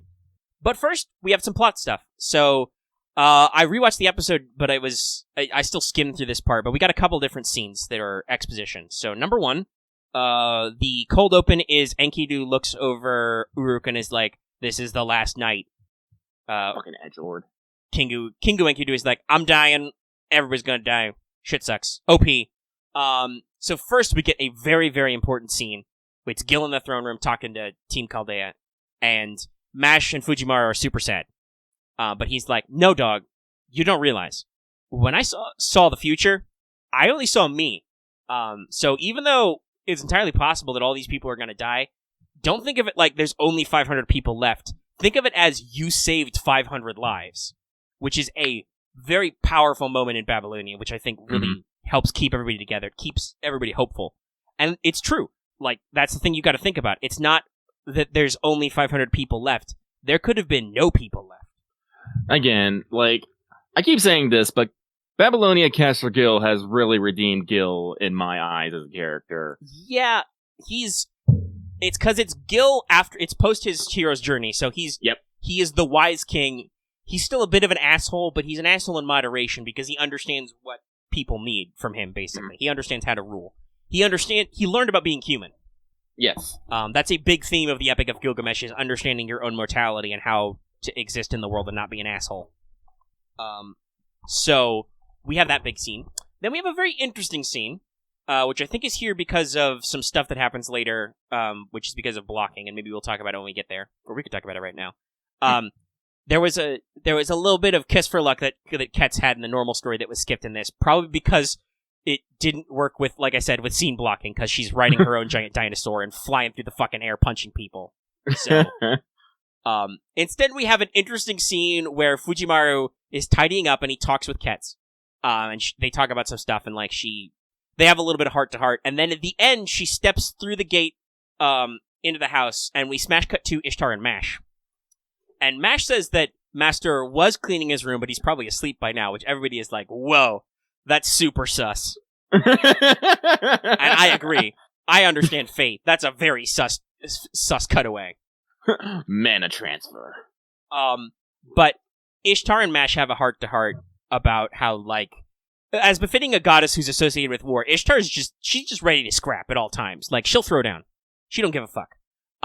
But she understands that Mash and the Master aren't like that, so, like, they have a little bit of back and forth. They talk about some stuff. Mash kind of completes her character arc for this segment where she flashes back to Leonidas and talking about protecting the things she loves. And she decides that, like, she's ready to fight though. Also, there was a insert scene, which was super sad because of foreshadowing, but Dr. Roman talks with Da Vinci and the staff about stuff. Oh man, it's like, there's a couple of lines, which I don't know if they're literally from the game or not, but they hurt.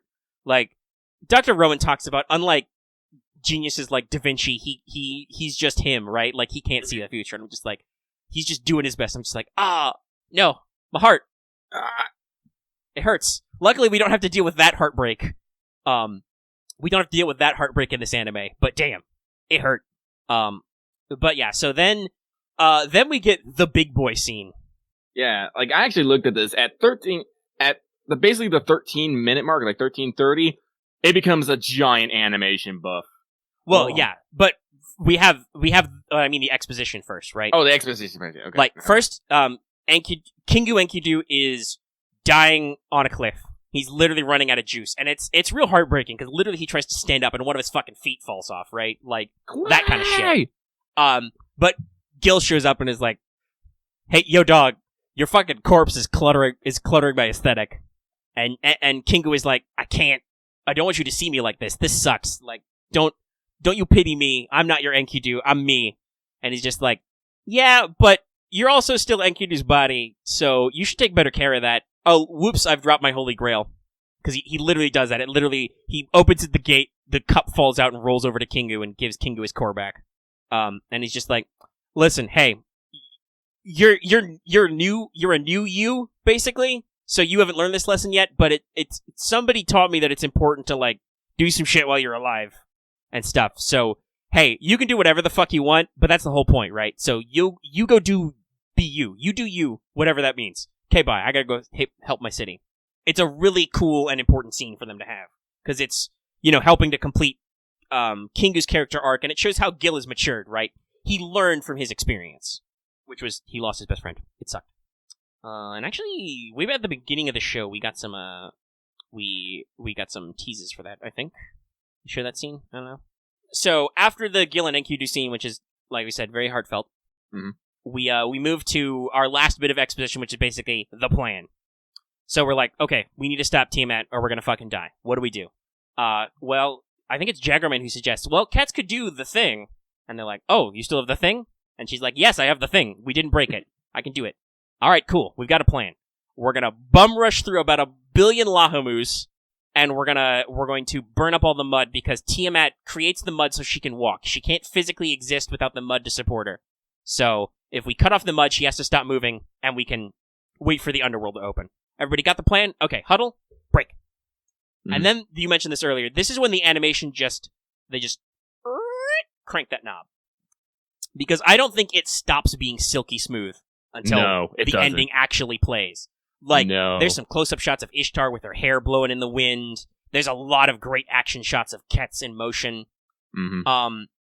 This whole thing is just a fight. Number one, here's the thing I appreciate about this. We've talked about this before. This adequately communicates to the audience just how many of these motherfuckers we have to punch to get to Tiamat. It was so many. Oh, so many. And there's so many of these fucks just flying there. They're not even attacking. They're just flying, being a barrier, and goddamn. So that's good. A lot of cool sweeping shots. Ishtar's there to shoot guys. I really like that Kets really cuts loose in this fight. Like, she'd done, like, flips and stuff before, but she's, like, throwing her sword. She's activating her flame powers to punch people. Namely, Dark and Ushiwaka, but also just punching some shit up. We have another Ushi fight in here. Get some really sweet moves, like Mash and her clash a couple of times. I love the way subs translate this. Ushi calls it a sassy move when Fujimaru kicks the Quetzalcoatlsaurus and it's just like, fucking flip, dude, to get back on top. That's really neat. Yeah. I appreciate that because the master actually did something. Yeah, he's also, more importantly, he's hanging by a fucking foot. Mash is holding him up over the black mud. Never mind that he would fucking fall to his death anyway. What does he do? One, he ducks an Ushi attack. One of her clones comes in with a speed blitz and he ducks. And then second, he just kicks the thing to flip over because he's like, no, dude, I'm going. We're doing it. This comes back later after Benkei drops back in, and we'll talk about him in a second, but he's just like, Mash, we're just gonna fly through the biggest mass of these motherfuckers and get there. We don't have time. We just gotta go. That's great. Ballsy. Love it. Lot of, even if he's not directly useful, there's a lot of effort and initiative from the master in this, which is good. But Ushi comes back. Kat just fucking punches one of them to death. Like, just pops a clone, because she's like, I don't have any time to deal with you today. I'm done with I think you. she literally says something like that. Yes. Ishtar blows up a couple, MASH blocks a lot of shots, and doesn't fall over. I like this. I appreciate this again. That, like, MASH is really, despite the fact that she's riding a fucking pterodactyl, basically, she's able to keep her footing and take some shots. But the real big reveal is one Ushi's getting real close, getting ready for the strike, and then just spear. And it's like, Benkei's like, sup, I'm here. And they do they do a lot of good work with Benkei. Like, honestly, this is something I realized. I just realized that, like, Ushi Wakamaru never calls Benkei Benkei. No. In this, because she's mad. She calls him Hachibo. Yeah. Because I believe that's his quote-unquote real name. Yeah, that's the fake monk who took on Benkei's, Yeah, because she's real fucking mad at him. Mm-hmm. Also, here's another great thing. Well, it's sad that I don't think it's probably just because of story. He doesn't get to bust out, like, any Noble Phantasm or anything, which is a little, like, that's a little sad. Yeah, he busts out his Noble Phantasm in the game. I think maybe that's just a pacing thing, but yeah. I do love what they do with him in these scenes, because you know how Benkei's covered in weapons? He just used all of them. He's got a spear, he busts out his fucking Kusarigama to save himself from falling, he busts out multiple swords, and despite the fact that he's not a super powerful servant in terms of raw stats, he holds his own. The motherfucker takes some licks and keeps on kicking, which is important. He's just a block. But so we power through, Ketz punches a hole through some stuff, and then she's like, this is farewell. I'll see you on the other side. Keep that magical energy flowing. And Benkei flies up right next to her, right into the thing, and she's like, yo, dude, you're gonna burn up. And he's like, that's cool. That's where I want the ticket to that ride. Big lady, I'm there. So I want to talk about sound design for a second. Sound design in this is really good. You've got Ishtar's, like, almost, cartoony, but very, very energy sounding, whap whap blasts. It makes it sound like she's actually shooting some energy shit, right? Mm-hmm. There's a lot of clashes and clangs as weapons hit. There's the fiery sounds of Ketz. Lucky, did you notice this? There's a lot of association of the sound of corrupted Ushi with bowstrings. When she jumps or like moves, it makes the sound like a bow firing, like that, like a cocked bow firing. Which I'm like, I noticed that today as I was watching it twice. I'm like, damn, that's a really good sound design. Because that's what she's like. She's like a fucking missile right now. Going off. Just flying. Mm-hmm. I don't know. The Ushiwaki fucking scream, though. The one of the scenes that I was like, that got me. No, like, her name escapes you right now because I'm hungry and tired. Sorry, Hayami. Yes. She put some fucking effort into this voice multiple times. She's got some range. Some balls out screaming, right? Mm-hmm. Also some very clever use of tactics. Like, Benkei blocks an Ushi shot and, like, I don't know, he might kill that one. Another Ushi clone just comes in and just jumps off that one. Mm-hmm. Just fucking springboards off there. 3 Ushi stab Benkei, and as Ketz does her NP chant, she's activating Piedra del Sol. She's activating the Sunstone, which is a great chant, which I don't know if we'd heard in full before. The president is here, the future, the past is here, the present is here, the future is here. Come winds, come lightning. Magic circle. The fucking one of their big boy themes starts playing. The theme music, not quite the opening theme music power up, but the music power up happens, and what's the quote, like, so long as the morning star shines, the light of the sun will reach everywhere in the earth. She goes for the jump. Mm-hmm. That fucking fire animation that's really good. Ushi's about to jump off, and Benkei's just like, nope, yoink. I do like this as his redemption arc, because the thing about Hitachibo is that he basically witnessed his lord's death, but did not move to assist him. And that's kind of carved into his legend a little bit. Yeah, he didn't, and that's what he says. He grabs Ushi's leg, which, by the way, kudos to this guy. We know Ushi's fast. He stops her corroded Ushi jump, just full out, and just like, nope. He's just like, I will accompany you this time, my lord. Yes, this time, my lord, I will accompany you to the end. And then even Dark Ushi's like this, the way you're acting is really not like you. This is very brave for you, Hachibo. Damn, dude. And then Ketz drops a fucking tack nuke. Like, once again, sound design, just they do the rev the bass and just whoop, whoop, whoop, whoop, whoop, whoop.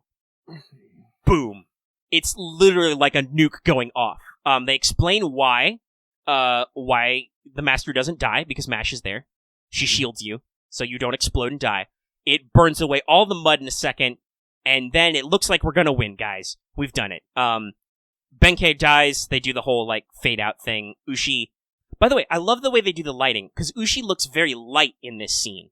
Mm-hmm. Almost like she's not corrupted, and then vanishes. And like one of the bridge bunnies is like, "We've lost the spirit origin response for Benkei and Ushiwaka."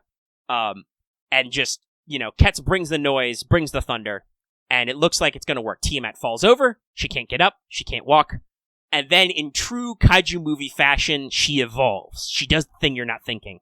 I like this because the way they handle this visually, because in the game they say she like grows wings, but they never actually give you any visual detail. Yeah, on she how. looks the same. In this, it's just her giant horns just unfold into fucking jet boosters, and she flies. Like, and they play the big Beast 2 theme, and you're just like, damn, this just is like, fuck. Like, and Ishtar is bamboozled. They don't call it out in gameplay, but I think it's because she has self-mod EX. Mm-hmm. So she can evolve whatever she needs to suit her, but it's like, Ishtar is like, whoa, Mother is an earth goddess, she should not be doing this. And it completely fucks up everybody's plans, right? Like, it's gonna ruin everything. And then Ketz is like, okay, hold my beer. So, if I remember correctly, in the game, I think, I think she reuses the same Noble Phantasm. I don't remember if she does the Sunstone again or what. This I like better, because she combines her Sunstone with her other Noble Phantasm, the Jiakoatl, the fighting spirit. Which already, the Ultima Tote Pepe or whatever, that's already a thing she can do. Like, normally she does a pile driver, but technically it's explained in her backstory. She could use the Flaming Spirit one to, like, crash down on you like a fucking meteor. Literally. I mean, the Yucatan fucking extinction event was a fucking asteroid into the fucking Yucatan. And that's what Samba Ketz's NP is it's Yucatan, but with a present. Yeah. So that's a thing she could already do. The anime just does a clever thing where she slurps up all the energy of the Sunstone and becomes the comet and just flies up and fucking meteor crashes down on Tiamat. Right? Well, actually, let me just post the fucking... Yeah, the chick's crater is huge. It goes to the ocean. It's fucking big, okay? Yeah, and that's the interesting thing about Fate, Mesoamerican deities, is they arrived on the fucking asteroid. Yeah, they're space-based. Like, Ketz is space-based, and remember how she's tied to primordial beings like dinosaurs, right? Like winged serpents, dinosaurs. But also, this motherfucker killed some dinosaurs, so I think conceptually she's got a good point that, like, I'm gonna become the meteor that killed the dinosaurs. Like, I'm gonna do some big dick impact here. Yeah. And she comes, by the way, love the animation on this, right? Like, I think we're skipping some over of her bracers. About Tiamat and her fucking screaming and her fucking shields. Yeah. Also, again, I was going to bring this up. I like what they did with Tiamat in this. She's still CGI in a lot of scenes, but they do a lot of further angles or a lot of further shots, so it's not as close up. And in a lot of the close-ups in this sequence, she's animated. Like, she's not CG. Or if she is, it doesn't look like it, right? She has some really intense eyes, y'all. Yeah, like, a lot of the close-ups are really good. But Ketz flies into the sky. She goes full, like, flaming sun. It's a really cool look for her. The animation is fucking freaking out.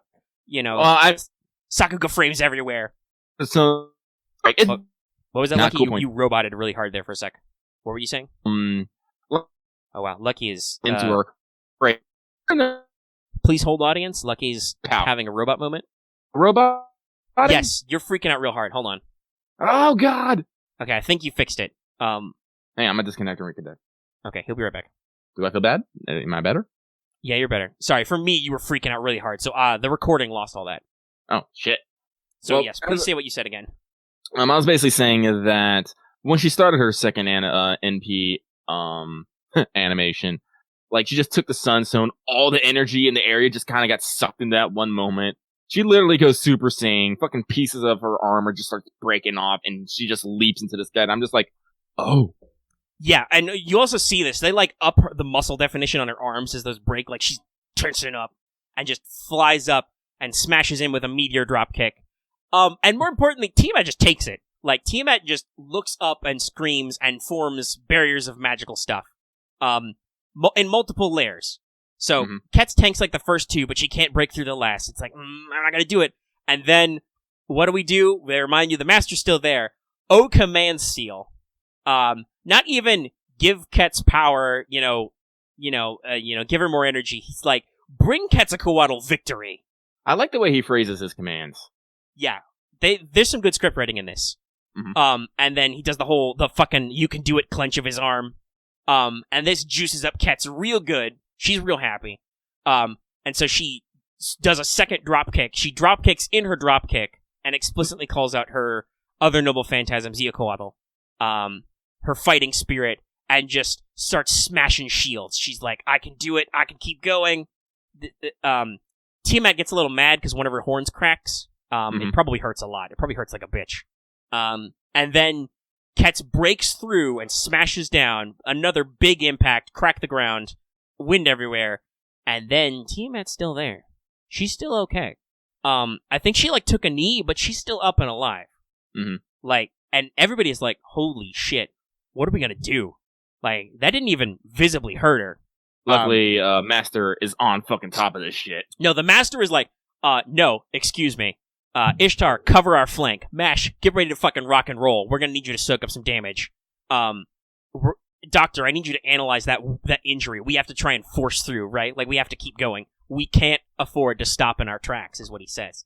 Oh, well, guess what? Y'all just stop in your track as the fucking ending track starts playing. Yeah, the ending starts to play and the ground shakes, and I love the way they did this. I love Mash's face. I love the expression. Mash is just like, what? And then you see the snakes rise up, and then before Tiamat is kerfuffled. She is like, what the fuck is happening right now? I think she even lets out a scream excuse me, an excuse me noise. You see the wings rise up, and then the final shot before they cut to the real ending is just Gorgon's face and her mystic eyes, and Master's like, Gorgon? And it's like, damn, dude. Also, by the way, I'm pretty sure from the scale, we're gonna get kaiju fight. They're doing big scale Gorgon. Yeah. She shakes the earth and cracks the ground, and her snakes look like they're as tall as Tiamat is, so goddamn. I think there is a preview going around the next I haven't watched it yet. I need to. But yeah, so, and that's a good way to end it. We think we're running out of steam, but then we're like, no, one more. Yeah, I can't watch it right now because we're recording and I get sound, but yeah, I'll watch it later. Yeah, it is, it is going tomorrow. Yeah, but it's a big one. Mm-hmm. I expect that will probably not be the whole episode. It'll probably, what I'm thinking is that we'll get, the 7 nodes of Hail Marys. We're just throwing shit. We'll get Gorgon and Tiamat will fight, and she'll probably tell the Master to back the fuck up. I think we'll get to the chain. That'll be the second half of the episode. We'll probably get some more exposition and some more thoughts from Master and friends. Hopefully Jaguar Man gets to do something cool. Because, let's be real. Jaguar Man's a funny character, but she has some serious moments. I'm hoping we get Final Ascension Jaguar Man, though. Yes, I hope she gets serious, because that's the thing. We've already seen her perform better than we thought she would. She was, while silly, a serious badass in those couple of fights, but she hasn't really done anything for a while. I'm hoping that even if they don't, proc her NP animation, that they do Benkei and they give her some solid moment in the sun, where she, bails out Ketz, prevents her body from being slurped up, basically, and, takes her off. Even if it is to die, basically, spend some time with her. And then, hopefully, we get, the chain scene, and then the underworld opens. The chain scene. As I said, it's gonna be real. It's gonna be literally, Yeah, if they do another one of those, the ending cuts in and they do the scene, if that's Flowers from the Underworld, I might die. I don't think we're that close. I'm, what were we supposed to have, 23 episodes? Yes. So, 21. Ooh, we are. We have 3 left. Yeah. Yeah. No. Okay, we might be. Oh, fuck. That means that she's gonna attack the city. That's probably where that's gonna be our final sequence. Is we're gonna get to the episode's gonna look like it's gonna end. Tiamat's gonna start fucking blowing up the city. Gil's gonna fight back, and then I don't know if Gil's gonna get shot. We'll see. We'll have to see. I don't know. As I said, depending on how they because Ooh. Lucky is freaking out for me again. Disconnect and read. He'll flush it. I tried. Okay, he's back. Yeah, Tyranny King is saying in the chat that she flies down to the underworld. So yeah, I guess we are going to open up this episode, even if it's just the final shot. Damn, that's going to be an action-packed episode. It really is. We'll have to see where it ends. I'll be super excited. I might watch this one right away. I know I usually don't, but if I watch the episodes multiple times anyway, so I'll probably see it a couple of times. But yeah, it's a big deal. I hope they did Apocrypha and they saved as much of the animation budget for these last few episodes. Yeah. Just like, do it. we already got a really good one with 18, but yeah, just give me the juice. Mm-hmm. And I'm curious. I want to see what they do about the final confrontation, right? Because, like, that's the thing. We're running out of servants. We're running out of people to do the actual thing. So, like, how will we beat Tiamat? Will Gramps do it? I hope he does. I want to see them go fucking nuts with Gramps. Well, as I said, like, remember, there's going to be the blessings of Kerr. So, yeah, who knows I'm wondering if what Aresh, also, technically, Gil will show up. That could be true. He could show up. He's gonna, we're gonna get Archer Gil, basically. That could be the thing. They get an AO blow in there. But like I said, I want to see Gramps and I want to see the flowers from the underworld because that's such a striking scene in the game already. I just want to see it animated and like, because remember, that's the thing that Aresh thinks is the most beautiful thing she's ever seen. Like, I just want that moment to be carried over properly. But yes, we got some stuff to go through. But yeah, Babylonia is goo. It's goo, kids. Let's see. We're at almost 2 hours of recording time. That's what happens when you skip a week, Us. I'm sorry. We'll edit it down. Don't worry. But let's do Teach Me Omega-Sensei because it's late and we owe it to the patrons. I haven't even posted this month's poll yet. Also, there's a lot of good art in Art Temp. I'm gonna have to go back to it later. God damn it! Oh, I gotta go look. It's a lot of Arknight stuff and things are stacking up. Though there is a Maid Aresh. That's always the cool thing about Babylonia, right? Mm-hmm. Like characters bring back art. Like since Tiamat showed back up, there's a fuck of Tiamat art. I'm happy. There's been a fuck ton of Ket's art, including Ludes. Since she came back in, because let's be real, like the show is like the show's not shy about the fact that Ket's is very lightly dressed. You know, there's a lot of underboob. And honestly, I think the only reason why she didn't flash us doing that fucking axe kick was just because they were like ratings. Like I'm not sure her skirt should actually stop you from seeing anything. But you know, cool chicks do axe kicks. That fucking rhymed. I gotta write that down. Sorry, I had to Lucky did explode there for a second, but also I had to go get a new water because I'm talking a lot and thirsty, and I gotta talk a lot more because I will not do Teach Me Omega-Sensei today. Okay, you people fucking pay for that, so we're gonna bring it. Okay, I'm bringing it. You guys voted somehow to do Teach Me Omega-Sensei about what is the Mooncell. So, luckily this isn't super long, but I'm gonna learn you. Okay, you ready to learn, kids? No. All right. Here's the haps. What is the Mooncell? So physically, the Mooncell is a collection of photonic crystals which exists on the moon, basically being a functionally massive supercomputer, and it's a major story element in Fate EX. It also has fun nicknames like the Holy Grail, the Eye of God, the Divine Automatic Recording Device. You can sense a theme here. But it's computer bullshit, okay? So, as far as I can tell, because I haven't played Extra, I'm sorry, I never owned a PSP. When they release that shit in HD on PlayStation, I'll be there. But until then. I think it was only discovered in the 2030s, so it's not relevant to most Fate timelines. It was created the Mooncell Automaton was created approximately 4.6 billion years before the Age of Man. That's billion with a B. And actually predates the Earth, having been made by some unknown race and implanted on the moon later. The Mooncell Automaton, hereafter Mooncell, or just MC, is a giant cluster of photonic crystal, which can manipulate the speed of light for purposes of quantum computing. I know you're all asleep now, but stick with me, okay? So it's some MacGuffin bullshit, but it helps with quantum computing, because you can control light speed and do processing. This means that the Mooncell is a extremely powerful computation device. We'll just talk about how bullshit powerful later, but it's really, really strong. It's the strongest computer ever, basically. Its primary purpose seems to be to observe the solar system and the Earth, and it has records of the planet since its formation, making it functionally identical to the Akashic records in the root. So, basically, it knows about the entire history of Earth going back all forever. While we think of that cube thing as the Mooncell, that's just a visual representation of its core, where all the best photonic crystals are. The actual Mooncell is a mineral mass that fills an entire crater on the moon, with veins of crystal exceeding 30 kilometers out from the crack in diameter. It's big. The thing we think of the Mooncell is just its visual representation. Okay? It's big. Moon computer, yes. Big boy moon computer. And, yeah. As an example of its bullshittery, the Mooncell scans the Earth about every nanosecond and records everything in its database. Thus, it has a perfect record of all earthly history and can perfectly recall or predict any action based on its database. Yeah, it's big. Also, it can use its massive processing power to alter reality outside of its physical body, thus granting wishes. Because of that last reason, it gets its nickname as a Holy Grail. It's a wish-granting computer device.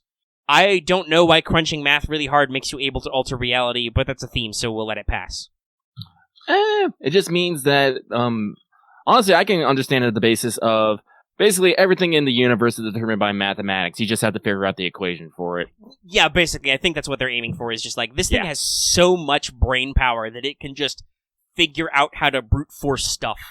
So in the timeline of Extra, the Mooncell was discovered. The West European conglomerate did that. It accessed our internet in the year 2030, I think, and compromised all connected computer systems in about 2 seconds. That's right, it hacked literally everything plugged into the internet in 2 seconds. This meant that security protocols were now worthless because any device that is connected to the Mooncell can connect to any other Mooncell device. So basically, because the Mooncell had hacked everything, it was all on the same network, so everything had to be air-gapped. This made the Western European conglomerate ban all space travel so nobody else could poke the Mooncell. Because apparently that was bad. This basically kicks off the plot of Extra. The Mooncell holds the Mooncell Holy Grail War. Check out technically 2-ish months ago now, but last Teach Me Omega-Sensei episode for more about Holy Grail Wars in the Moon one. But basically, it holds this Grail War where Spiritron hackers who can access it determine who gets to control its godly powers. To do this, it utilizes the Serial Phantasm, or SE.RA.PH. Even though that's like 3 phenoms, but whatever. Serial Phantasm. So, you want to know what SE.RA.PH is, kids? You ask? SE.RA.PH is a series of tubes, reality marbles, which shows you how powerful the system is. This allows it to create its all-specialized battlefields, NPC AIs, all the world rules seen in the various games. All the different zones in SE.RA.PH are literally different reality marbles with different rules. This is how it can create a school, how it can create dungeons, how it can create arenas, all of which have their own world rules. So yeah, SE.RA.PH is just the Mooncell continuously generates new reality marbles that have new shit in it. Fucking bananas. Presumably this is also why all the different kingdoms in Extella look different too. Because they're different reality marbles with different rules. This also allows it to summon all these servants it has for the tournaments. Because it has, and for other uses such as protecting its core. It can do this because it has a perfect record of the entities functionally like the Throne of Heroes. So, because it has a perfect record, and because it has the reality marbles of SE.RA.PH, it can break the world's rules and summon a heroic spirit. So, because it's not bound by the Fuyuki ritual rules, the Mooncell can also call divine spirits, which it has recorded, but for the sake of the game, it doesn't. Except when it does, aka when BB hacks it. If you want to know more about the far side, check out that episode we did where I try to explain CCC. So note, the Mooncell is not infallible. Phenomenal cosmic power. Not so itty-bitty living space. Brain the size of a planet. Still can get fooled. It gets sidetracked by BB. She hacks and subverts it, even though the ending of that is that it eventually takes her back over, but she's able to do a lot of shenanigans for something that powerful. That's right, BB is able to arm wrestle a computer that hacked the entire internet. That's how bullshit BB is. Also, several servants have used their abilities, or their own will to defy the Mooncell in order to hide from it, or protect their masters, despite the fact that supposedly because the Mooncell summoned them, it overrides their contracts. So, like, Tamamo does some stuff, Nero uses her Noble Phantasm, which is a reality marble, to basically hide from it. Karna protects his master from being deleted by the Mooncell by giving her his armor. All kinds of other fun stuff. Additionally, this matters. BTW spoiler for Extella. I should have probably reiterated this, but we're going to spoil some shit. I'm sorry. Additionally, in the timeline of Extella, which may or may not also be the timeline of Extra, it's unclear. Fuck, it may be all of the timelines, who knows? Anyway. About 14,000 years ago, the Umbral Star, whatever the fuck those guys are, they're real assholes, they sent Velber 02 to fuck up the Earth. It worked pretty good until somebody discovered Excalibur and some stuff happened. There's a really cool in-game CG about it. Anyway, that happened. So, it physically crashed into the Mooncell and interfaced with it, damaging a lot of shit. Ultimately, all that was quarantined into the Zero Dark, which is just a really edgy way of saying its antivirus kicked on and they quarantined the program, but they couldn't delete it. This means that Velber O2's physical and digital forms are still recorded into the quarantine. That's right, there's a big alien dongle sticking out of the moon, which is still plugged into the Mooncell. The Mooncell needs the power of the regalia and a user to isolate and remove it.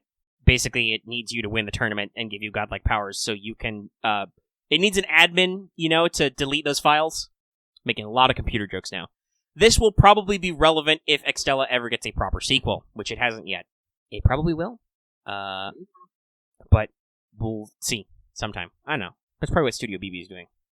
I hope. So, it should be noted, because of physical difference, the EX timeline / the Mooncell are physically incompatible with Tsukihime on a universe, because of moon shit.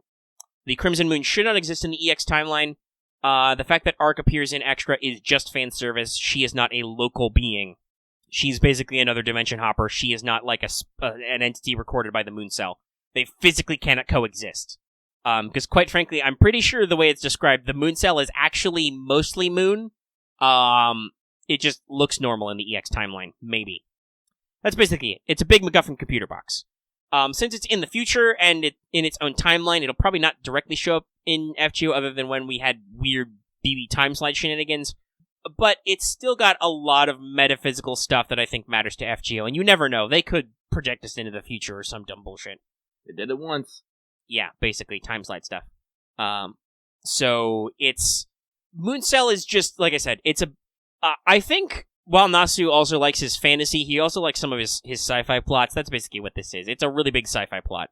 And it does whatever the fuck you need it to do. That's the Mooncell. So, this month's poll will include the options for what is Magecraft Thaumaturgy, what is a Lost Belt, and what is the Age of Gods.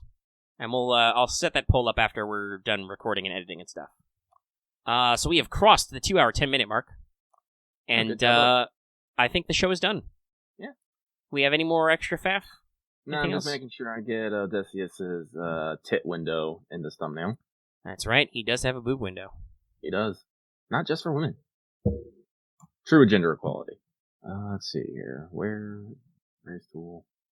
For some odd reason, the sites I'm looking at don't actually have the image. They just have this weird blank thing. I'm just all like, excuse you guys. I need to put some boys on this thumbnail. Yeah, I don't know. It is pretty new. Yeah, I know. I'm not gonna lie, I'm pretty curious to know what this Kirky and Jason event is all about. Yeah, I don't know. It's time locked? Is it time locked? Yeah, it's time gated, basically. Yeah, so I don't pay attention to it too much, so it's just more of a passing curiosity. But I do got me a Kirky, and I said I did love her from Salem, even if she tried to poison me and steal me away, which when I think about it is totally what Kirky would fucking do. And points for being on theme. Yeah. She loves you so much, she wants to turn you into a pig and keep you forever. Yeah. Yay. Also, though, I do appreciate that they've done this where they're like, they really kept that Odysseus is like, he's probably not for husbando, for instance, like some male characters are, because he's all about his wife. Like, he might have done some other stuff on the side, but he's really going there. Literally, he has a skill that is just that. Though I love that apparently in the translation of his profile, they say that at least that's how he phrases it. What Odysseus says is that he's really trying to get back to his wife. Maybe he does some other stuff along the way, but I do love though that it's funny because it is a joke, but they do compare him to basically almost like an unwilling harem protagonist. They point out how many young ladies wanted to get a piece of that as Odysseus, and he's just like, "Damn it, guys! I'm just trying to go home, okay? I've been at war for 10 years." Also, they name drop Princess Nausicaa. Oh, really? Yes. Probably because of the anime of that and the manga. It's a manga first, right? But that's still cool. I'd love to see them bring her up. Just because she would have like sick soccer ball skills or something. Because as classical and or medieval history once because Nausicaa is the first restored character playing with a ball, everybody says that she invented playing with the ball.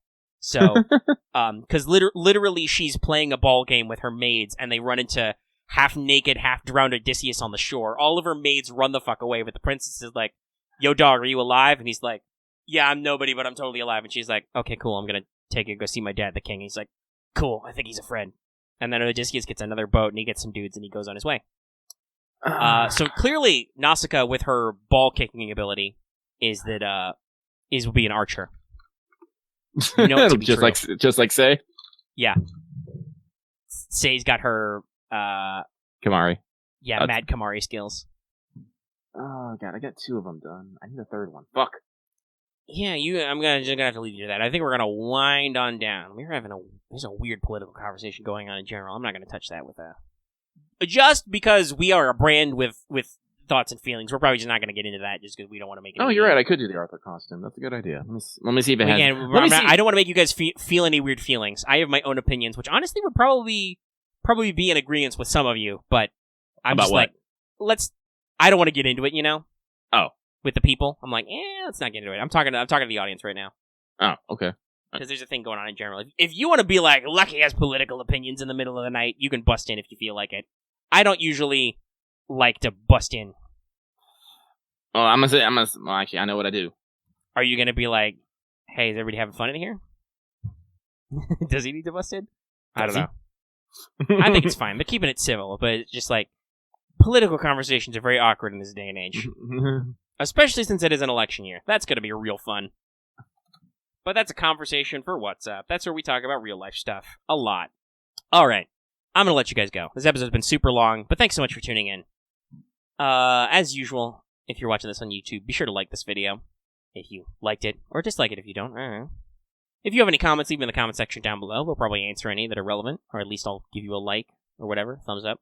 And of course, as always, join our Discord if you want to join that conversation. Link is in the description and on our channel page as always. We got a lot of fun there. And if you haven't already, please subscribe to the channel so you can always get our latest videos. Get our podcast, Let's Talk FGO. Get our other podcast, What's Up. Get our news desk videos. Get streams. Get Wanted. Get all kinds of stuff we do. We do a lot of videos, kids. And of course, even if you're already subbed, considering the bell for notifications, you always know when we post a new video or when we stream. Streaming is something we do very regularly. So get notified. It's very important. Notified. Still working on this thumbnail. I just gotta get Arthur in there. Fit, you beautiful bastard. Excellent. And of course, like it says at the front of the show, consider supporting us on Patreon. You get access to this episode early for as little as $1 a month. You can listen in live if you want, and get access to topic polls like Teach My Omega-Sensei at various levels. And it really helps us out, kids. We're not kidding. That's the kind of stuff that keeps this ship going, keeps it fueled. Toot toot. We just pour your money into a furnace that is the boat. All right, I'm super hungry. I need a snack. I'm gonna let you guys go. Laters. Smoke bomb.